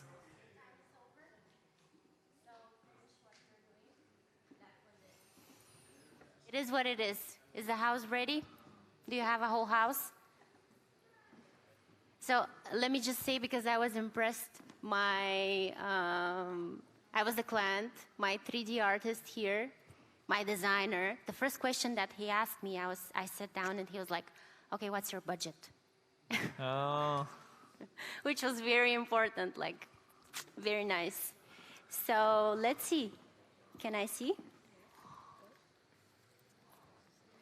Oh, like this is very nice. Can I show it? Can you explain what questions did you ask her? What was the process? Was it like a smooth process? Yeah. Did you know exactly what you want? Have you been planning it? Yeah.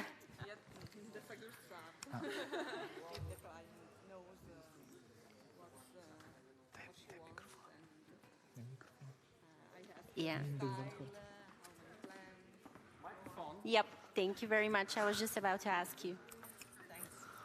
I've asked the style, how many that's a nice house. floors, the location, where. What is the location? Near the city. Yeah. And the roof, the colors, the materials of the house. You even have columns. Oh, that's very good. I see columns. Yeah. That's very nice. And For 40 minutes. yeah. And the pool, if she wants the swimming pool, and the garden, yeah, the place for the car. But you thought about everything, which is very nice, by the way. Thanks. So that's the thing. When you have like a limited time, you know just what to ask. Like I have 40 minutes. Okay, I'm gonna ask the most important question, like windows, doors, roof, hedges, pool. That's it. Yes or no? Tell me. So anybody else want to share somebody else's house? Whoop, I see here something very nice. Here you go. So my client, he didn't want to deviate from the surrounding houses, and he wanted to follow the same roof pattern. Oh wow, we have a whole album here. Yeah. Very nice. So he wanted overlooking balconies to the lawn, and then a elaborate garage and a nice lobby. So you know what you wanted as well. You were not hesitated. Do you have any comments for him? Like, And he do didn't you not like something? And he didn't have a budget, so He didn't have a budget? yeah. So that is even better. The only, I think, what we were discussing about was the style of the roof. I mean, Okay.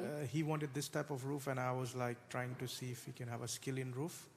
But I think he said that this will look better, and then I went with his what he recommended to me.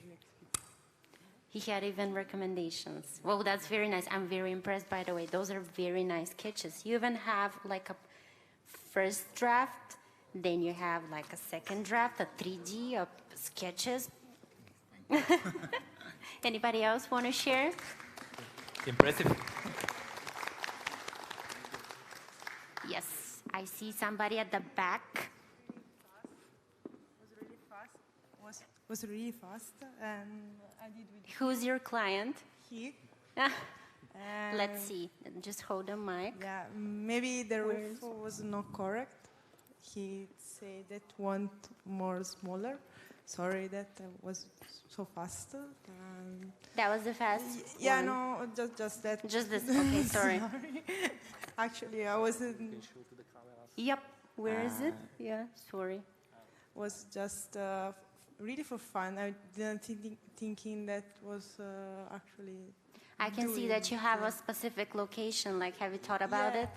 Yeah, he asked for a house really near to the sea, so I was thinking to sketching from the sea and see the living room because he wants a big living room under. And how about, do you don't like something? No. No? Well, you're a very good client, like very easygoing. Yeah. That's very nice. Thank you. Okay, last call. Anybody want to share? Okay.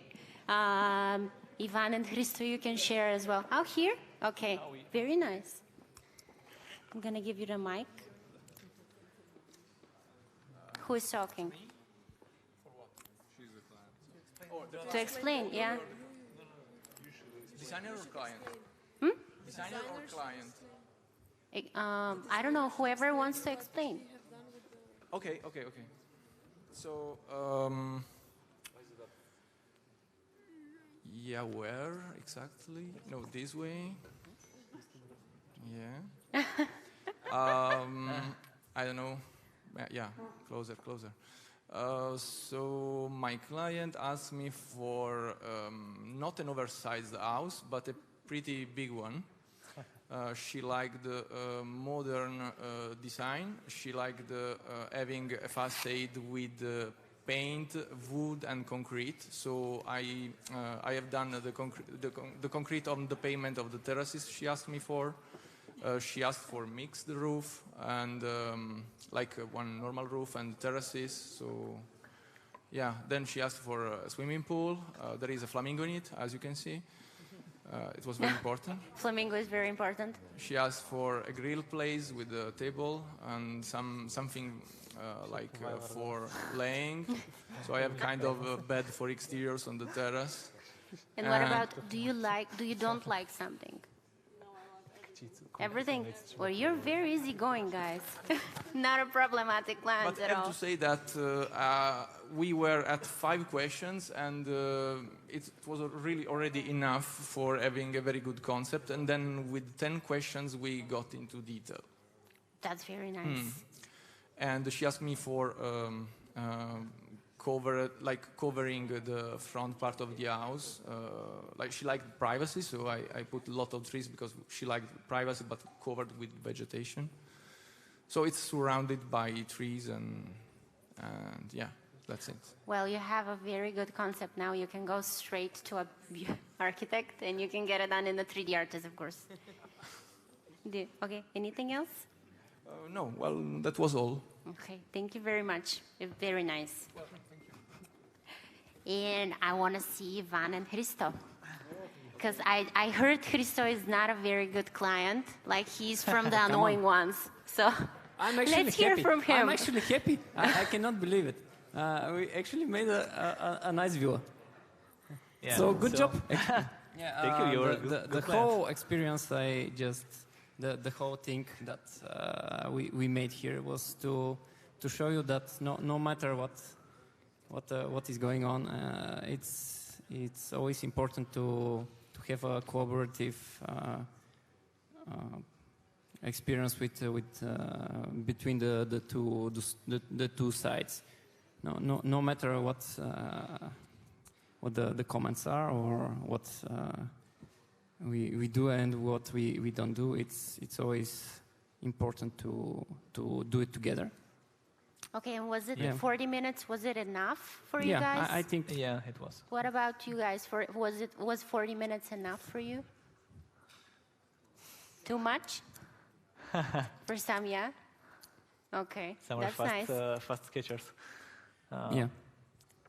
But yeah, I also had a positive experience. You were very precise in your directions, which helped me a lot. And I didn't go back and forth with that much things. So yeah, O&O, collaborative processing, question and answer, work with client very well. But it looks like it's 100% ready. It looks like it's 100% ready, like it's very nice. You knew what you wanted, I'm guessing. I was just improvising, yeah. But yeah. At the end, it's actually a nice view. Yeah. Yeah.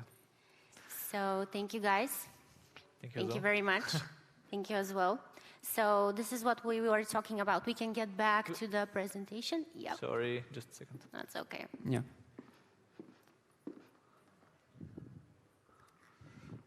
This is what we were talking about the white box and how we all start from a white box, whether it is a white paper, which is blank, or whether it is a white box sent from the client. So most important for me, as I found, and not only for me, but I learned this from my colleagues a lot, to fail early and test often. So test as much as you can so you can fail early in time and correct your mistakes on time.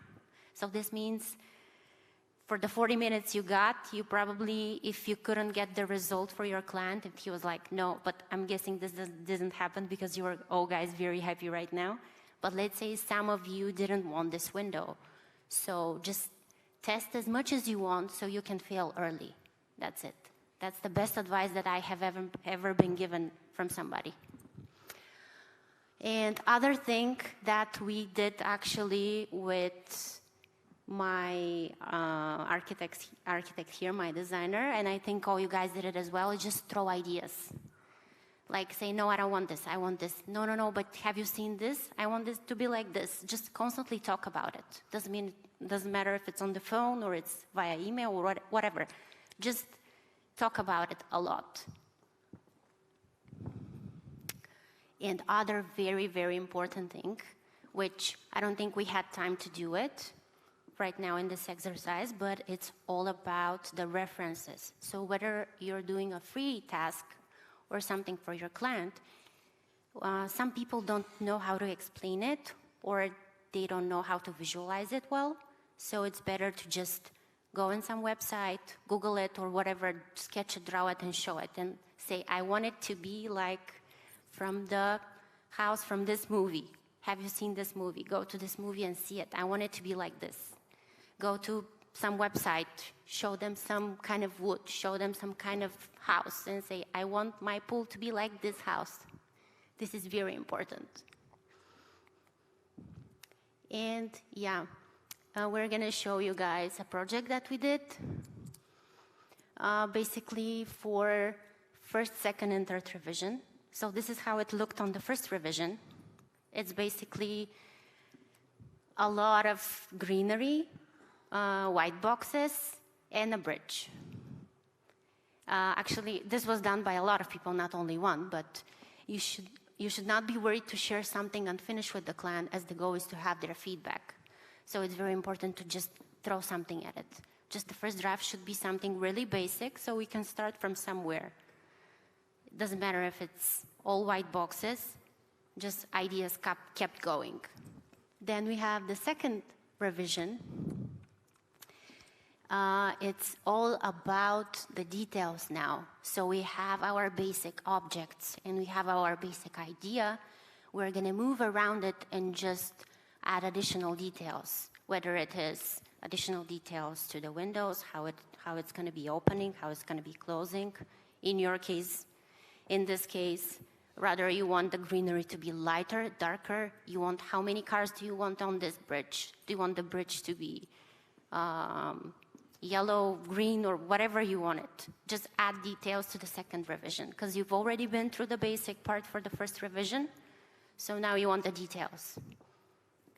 And then for the third part, we're gonna have it polished. So we sort out the basic ones, we sort out the details, and we're gonna add some polishment to it, which means we're gonna ask more questions, like what do you need more to get it more like prettier, more beautiful for you. And sometimes, by the way, we do an extra image for the client if we do have time and we have like the inspiration to do it, which is a complementary image outside of the usual scope to explore an interesting area of the project and to give it to the client. This is like the further that we go, like stepping outside this line next to going to the basic and then the details. And I want to ask you guys a question. Raise your hand. How many of you have the same education as what you're working now? Which means you are working as an architect and you have an architectural education. Or you're working as an interior designer and you have an interior design education. So how many of you have this in this room? Oh, I can count them. 1, 2, 3, 4, 5, 6, 7, 8, 9, 10. Okay. Well, of course, education is important. But we want to tell you guys that in Redvertex, we have a lot of people that started to doing it as a hobby and turned out to be the best one, the best of the best. We have lawyers who started doing 3D as a hobby. We have biologists, I think. We have teachers. We have everything. So it doesn't matter if you are an excellent student. It just matters that you have a passion and you like what you're doing.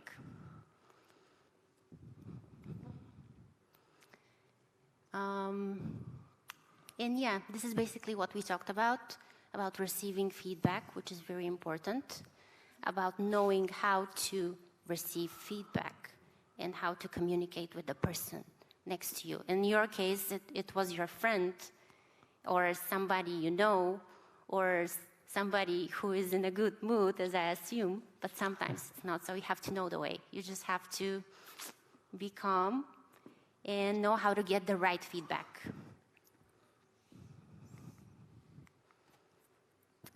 A little bit more about our workflow in Redvertex.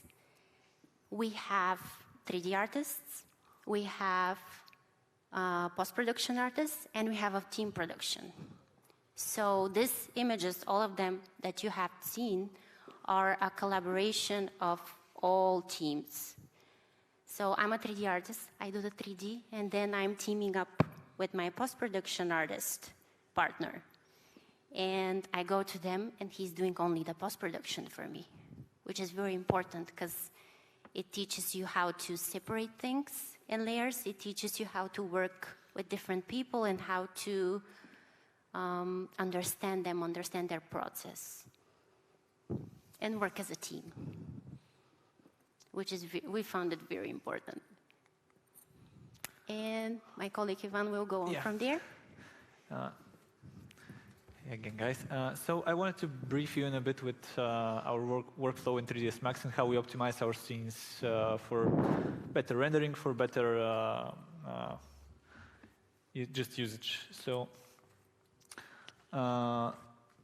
as you saw in this exercise, we use Rail Column and Forest a lot. I'm sure there are similar plugins in the other softwares. Rail Column is really flexible with adjusting the different stages of the project, the different revisions. Client wants 3 floors more, 3 floors less. You just remove a couple of splines and you're ready with the comment. So yeah, these buildings on here are done mainly with rail clone. They're very repetitive, I know, but it gives us a lot of flexibility. Forest also gives us a lot of flexibility. I'm sure most of you are familiar with Forest Packing. It's right? Yeah, okay. So I don't have to dig in deeper. It's an awesome plugin. The other important thing that we actually talked outside as well is proper layer management. And we have a company rule, a set of layers that we use throughout all the company or all the teams. It's really easy when we're switching scenes between each other, because we have a lot of projects that go through 20, 30 CGIs and 20, 30 scenes that are on the same building or something around the building, and we have to switch up scenes very often. Or someone is on a leaf and you have to fix their scene. And you don't want to see layers like the one here. I don't know, it doesn't read very well, but you see it's just random names, different names. A lot of layers are turned off for some reason. Here it's a better representation of what layers we should do. So yeah, if you have to go out on a leave, on a vacation, and a colleague has your scene, it's way easier for them to manage it.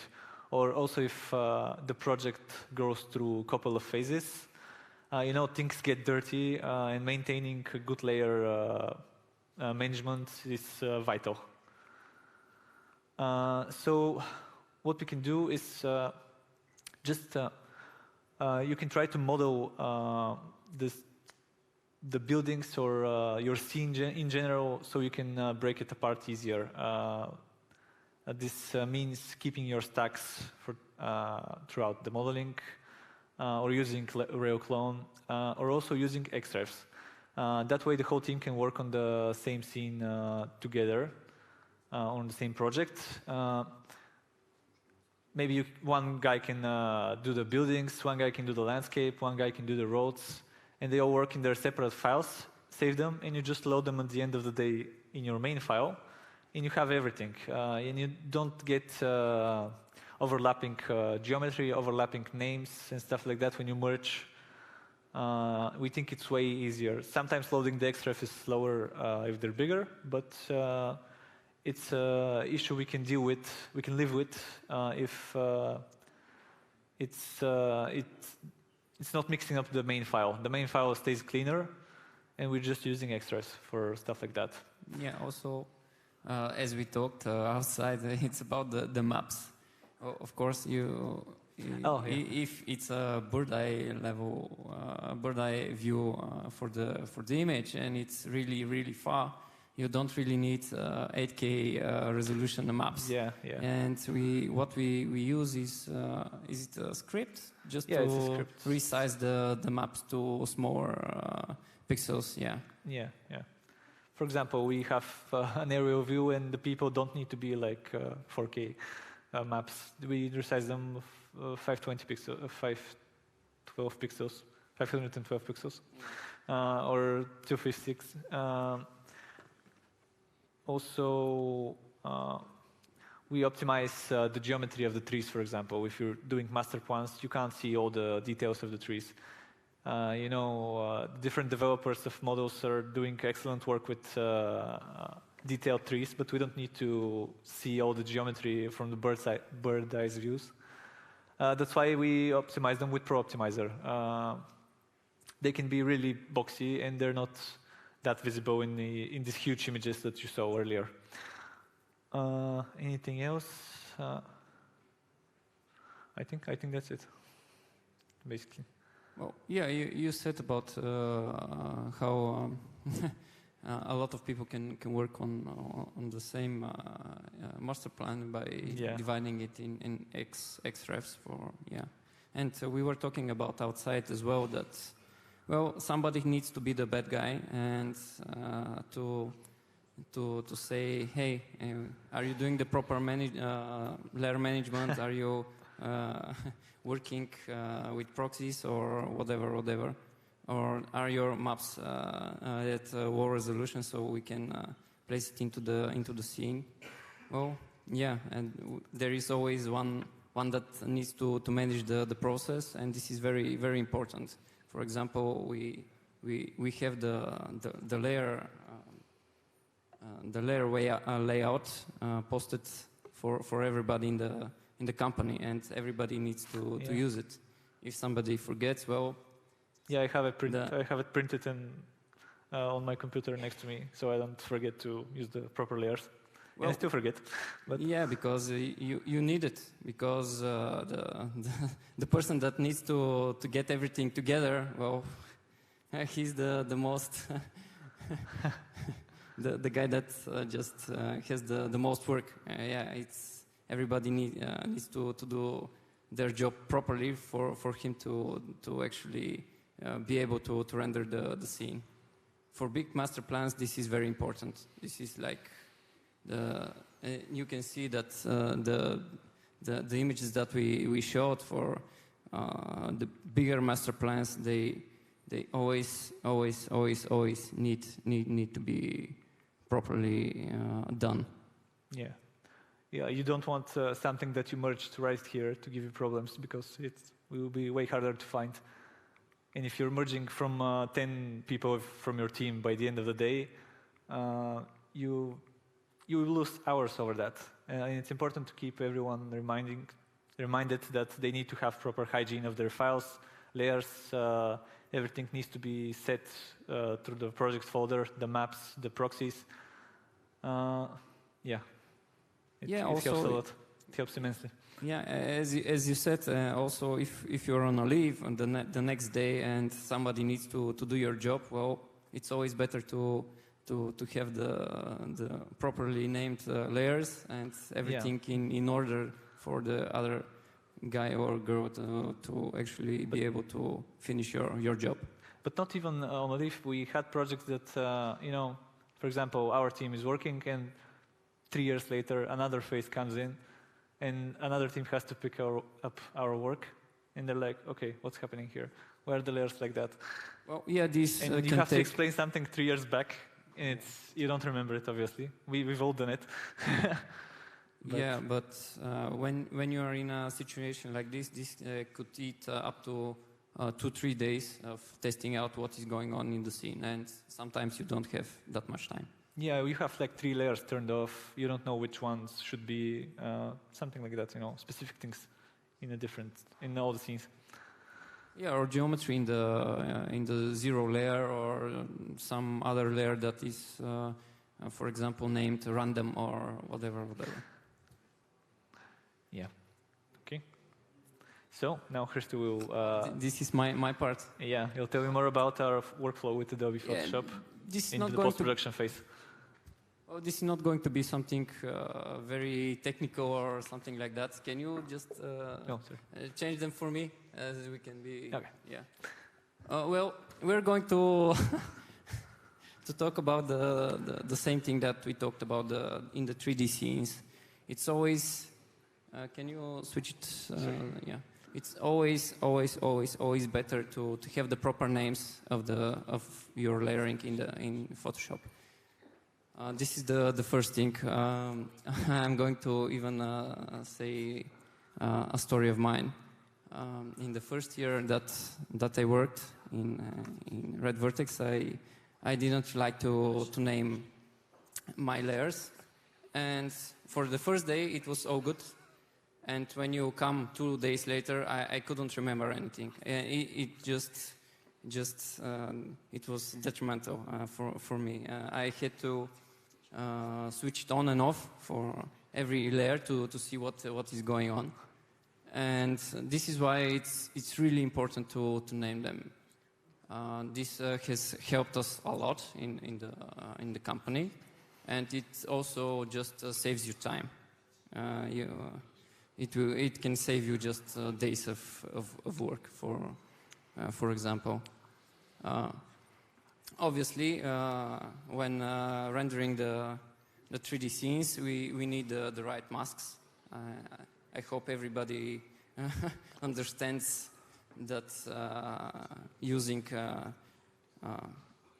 the object IDs or the material IDs is really important for the post-production guy or girl, or if you are doing your post-production yourself as a 3D artist, it's really important to have the right ones so you can use them and you can work on the separate layers. Well, the proper layer, the render elements. This is very, very unique way that we do in the company. Very interesting for me, and it really it can save you a lot of time because as 3D artists, and if you're doing your post-production alone or not, you always use your render passes. And for the, let's say, second revision, if you have to use the same, for example, reflection pass or something like that, you have to replace it, right? Well, because the first draft has one reflection pass, and the second draft, for example, the building is not the same, and it's just different, and obviously the reflection pass will be different. And there is a way in Photoshop to actually use your passes or masks as smart objects that can be linked. And when you replace these files, they are relinked automatically into your Photoshop file. Vanka, can you show the clip, please? The what? Yeah, I will start again. Yeah, you can see this is the first draft, and we have a folder with the links, and these are, let's say, all our passes, masks, and so on. Vanka?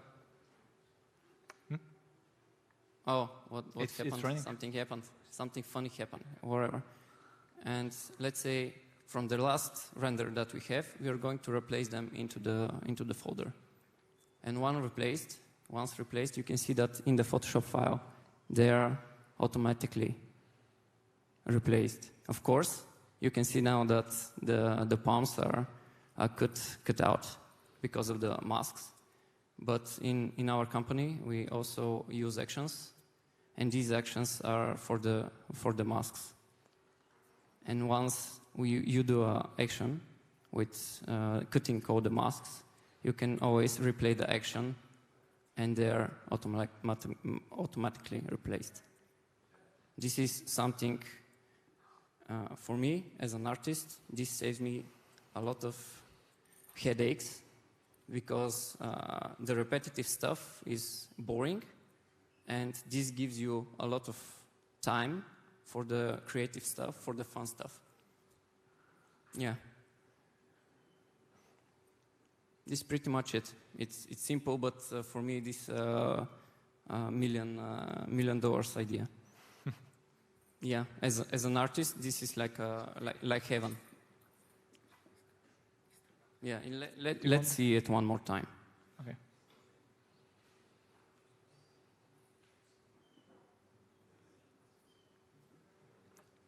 Why? Because I'm going to, let's say I have 7 masks for the wood, for the concrete, for the building, for the trees, whatever. And I'm going to use, let's say, the raw lightning pass 7 times. And if I have to replace it 7 times, well, obviously this is going to take half an hour, 1 hour, whatever, because I'm going to use it as with the color dodge, with the soft light, or any other preset, and it's going to use a different percent of it, and every time I have to redo and retype the numbers, and these things just makes it automatic.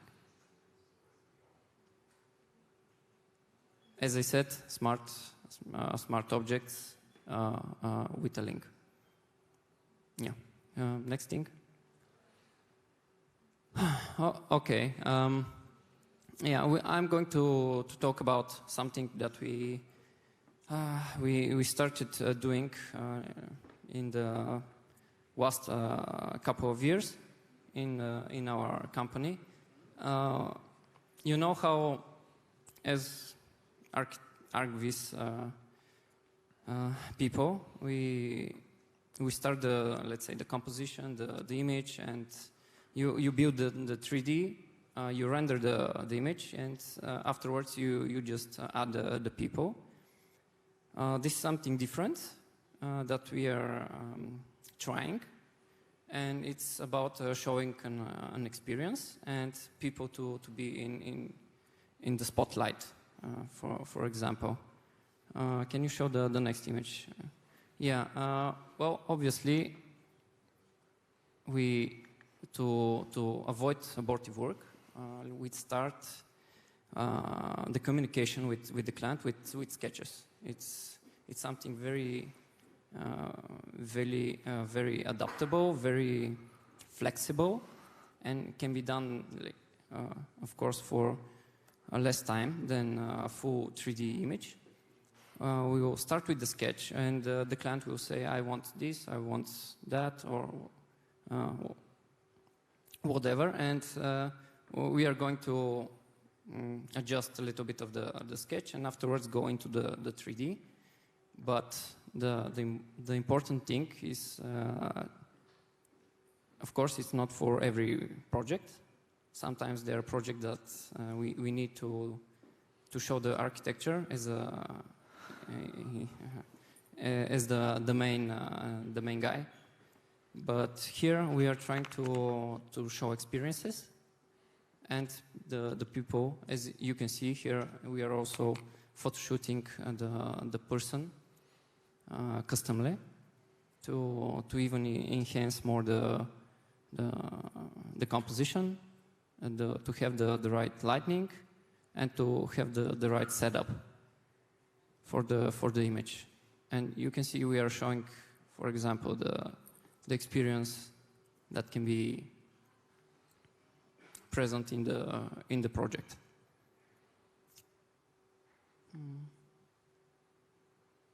Well, I'm not going to talk about the rules of thirds and other compositional tips. This can be researched everywhere in YouTube. I just wanted to share with you another approach for compositions, and something that we are trying.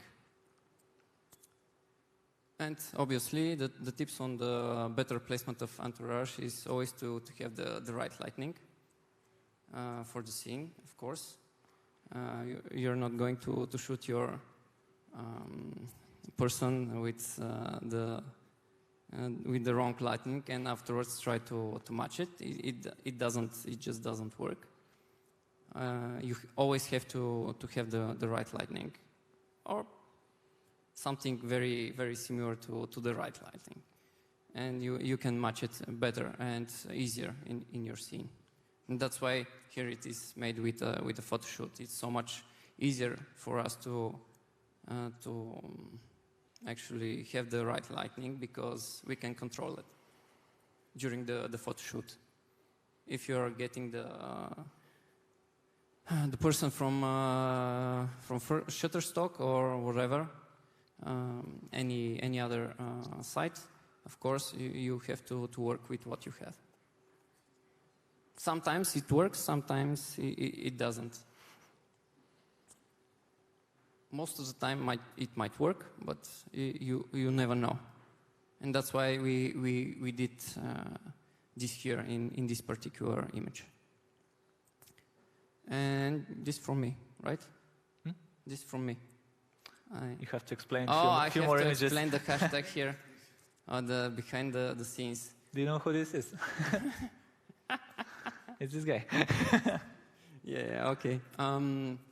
Of course, these are made for an animation. We are also photoshooting our own people sometimes, or use actors. Here we had to use ourselves, because the client really liked the models. Well, sometimes it happens, I guess. sometimes we use professional actors as well, or models.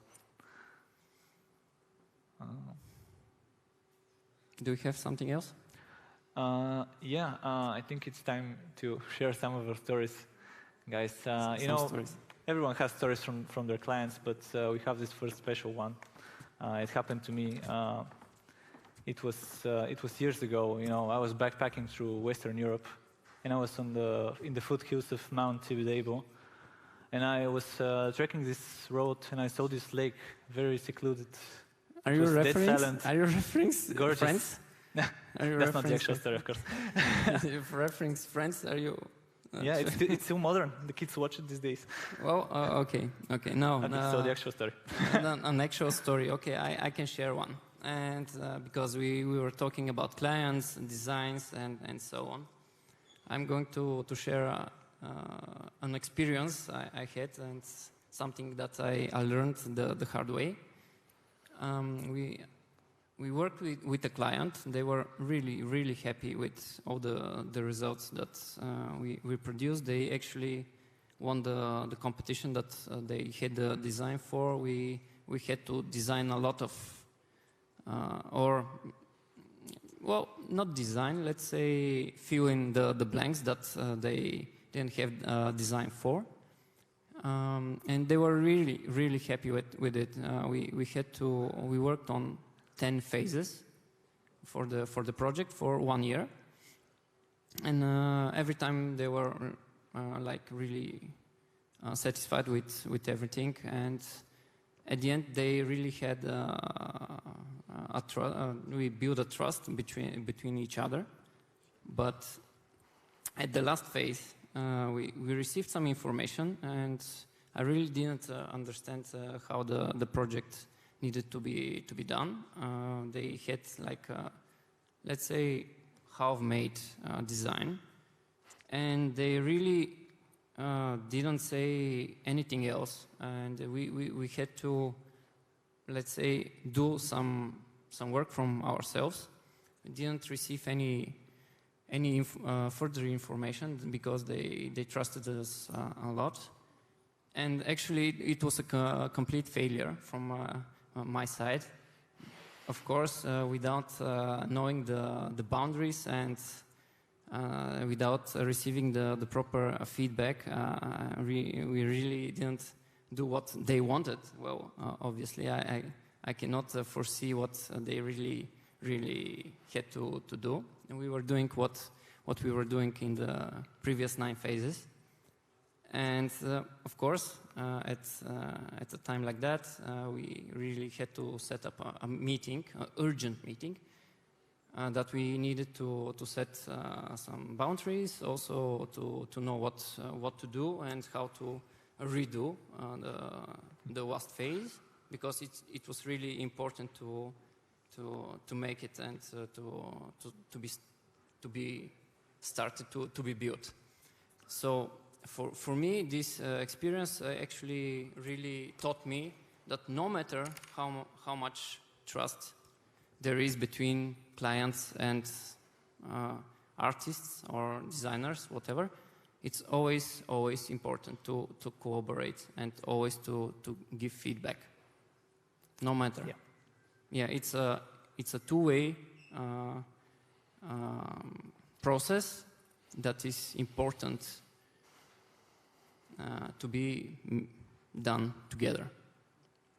Yeah, this for me. This was very heavy on me. It was a really emotional project for me, because it was one of the first I was actually managing, and it was something that I learned the hard way. So I really needed to share with you. All right. So. This was from me, the story. Okay. Somebody else can Guys, share. Guys, do you want to share? I'm sure you have some stories, interesting stories with clients. Does anyone want to share? They have to be emotional. Yeah, they have to be emotional. Yeah. This much. Well, yeah. Okay, do you want to share some stories? We have a mic. Nobody? Everybody's shy. Do you want to share? No. can share later on the book. Okay, yeah. When we get drunk. I can share something about the academy now. Okay, yeah. Sit down. Nice. Come with us. Yeah, if you want to stay there. I don't know. Yeah, why not? Hi, guys. Nice. So, we will conclude this workshop with a bit of information about our Lighthouse Academy. It's an academy that we started a few years ago, focused on mainly on Bulgarian artists, or basically people who knew Bulgarian. During this academy, we teach people from zero, basically from scratch, with people with no background in ArcGIS or modeling or whatever. So we teach them the basics, and we laid foundation for their further development in the field.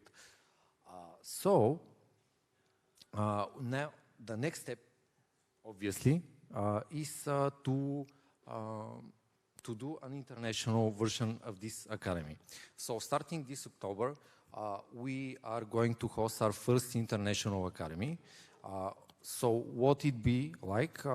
We will take you from scratch. You can have zero to very little experience or moderate experience, it depends. And we will focus on the things that we have actually done during this event and this workshop. We will take you through the steps of designing with your client. So we will extend the exercise that you have seen today with more feedback from us and more extended workshops and seminars.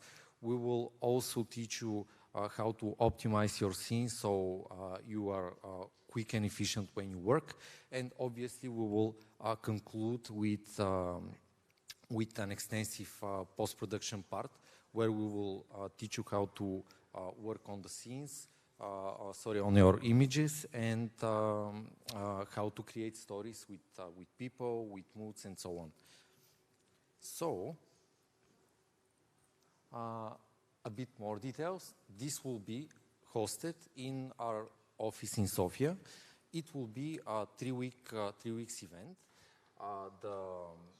The program will be, as I said, focused on developing further your skills, whether or not it's in the design field or optimizing and working on 3D or creating a story in post-production.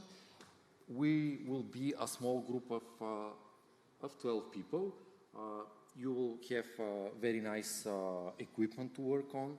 You will get mentorship from the artist in the office in Sofia. And you will be focused on working on 2 projects. One will be a project that everybody who participates in the academy will work on, so you can compare your results with your fellow students. And you will also work on one personal project that will be like your graduation project for the course. And obviously, if you like it, working on images in our office, and we like you, because obviously it's a two-way process, we can offer an opportunity for further career development within our company. For you to start this course, as I said, you will need some basic knowledge in 3ds Max. No need to know anything about V-Ray. If you're using Corona, we will teach you how to use V-Ray and show you what to use in V-Ray instead of the object that you're using in Corona. So you can get more information on our company or on our Academy website, which is thelighthouse.academy. And we are actually running a giveaway, which you can check on our Instagram, which is also called thelighthouse.academy. And before we get to the Q&A section, if you have some questions, I have a small announcement to make. We are expanding our office in Dubai this fall and this winter. So we will basically double the capacity of artists that can join us. So if you are interested in a Middle Eastern adventure, we are open for portfolios so you can send them to us. You can talk with me or the other guys after the workshop is done on our booth, and we can discuss these details later. Okay, do you have any questions? No? No? Okay, thank you very much.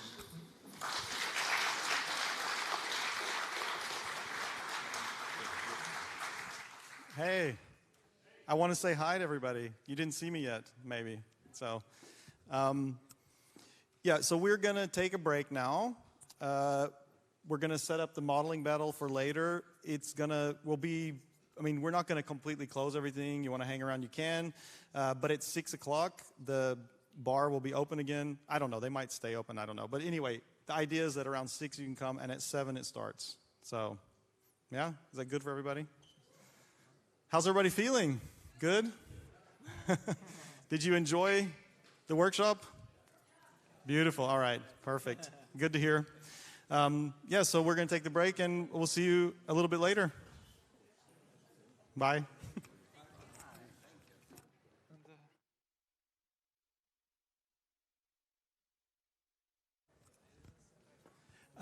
Sorry, one more thing. If they didn't tell you when you came in, please always have your badge with you, because that's basically your pass to be in the conference, especially for tomorrow. Today, it's not as bad, but tomorrow, because we're going to have food, the party, all that. So when you come in, be able to show your pass that you have it, okay? Thank you.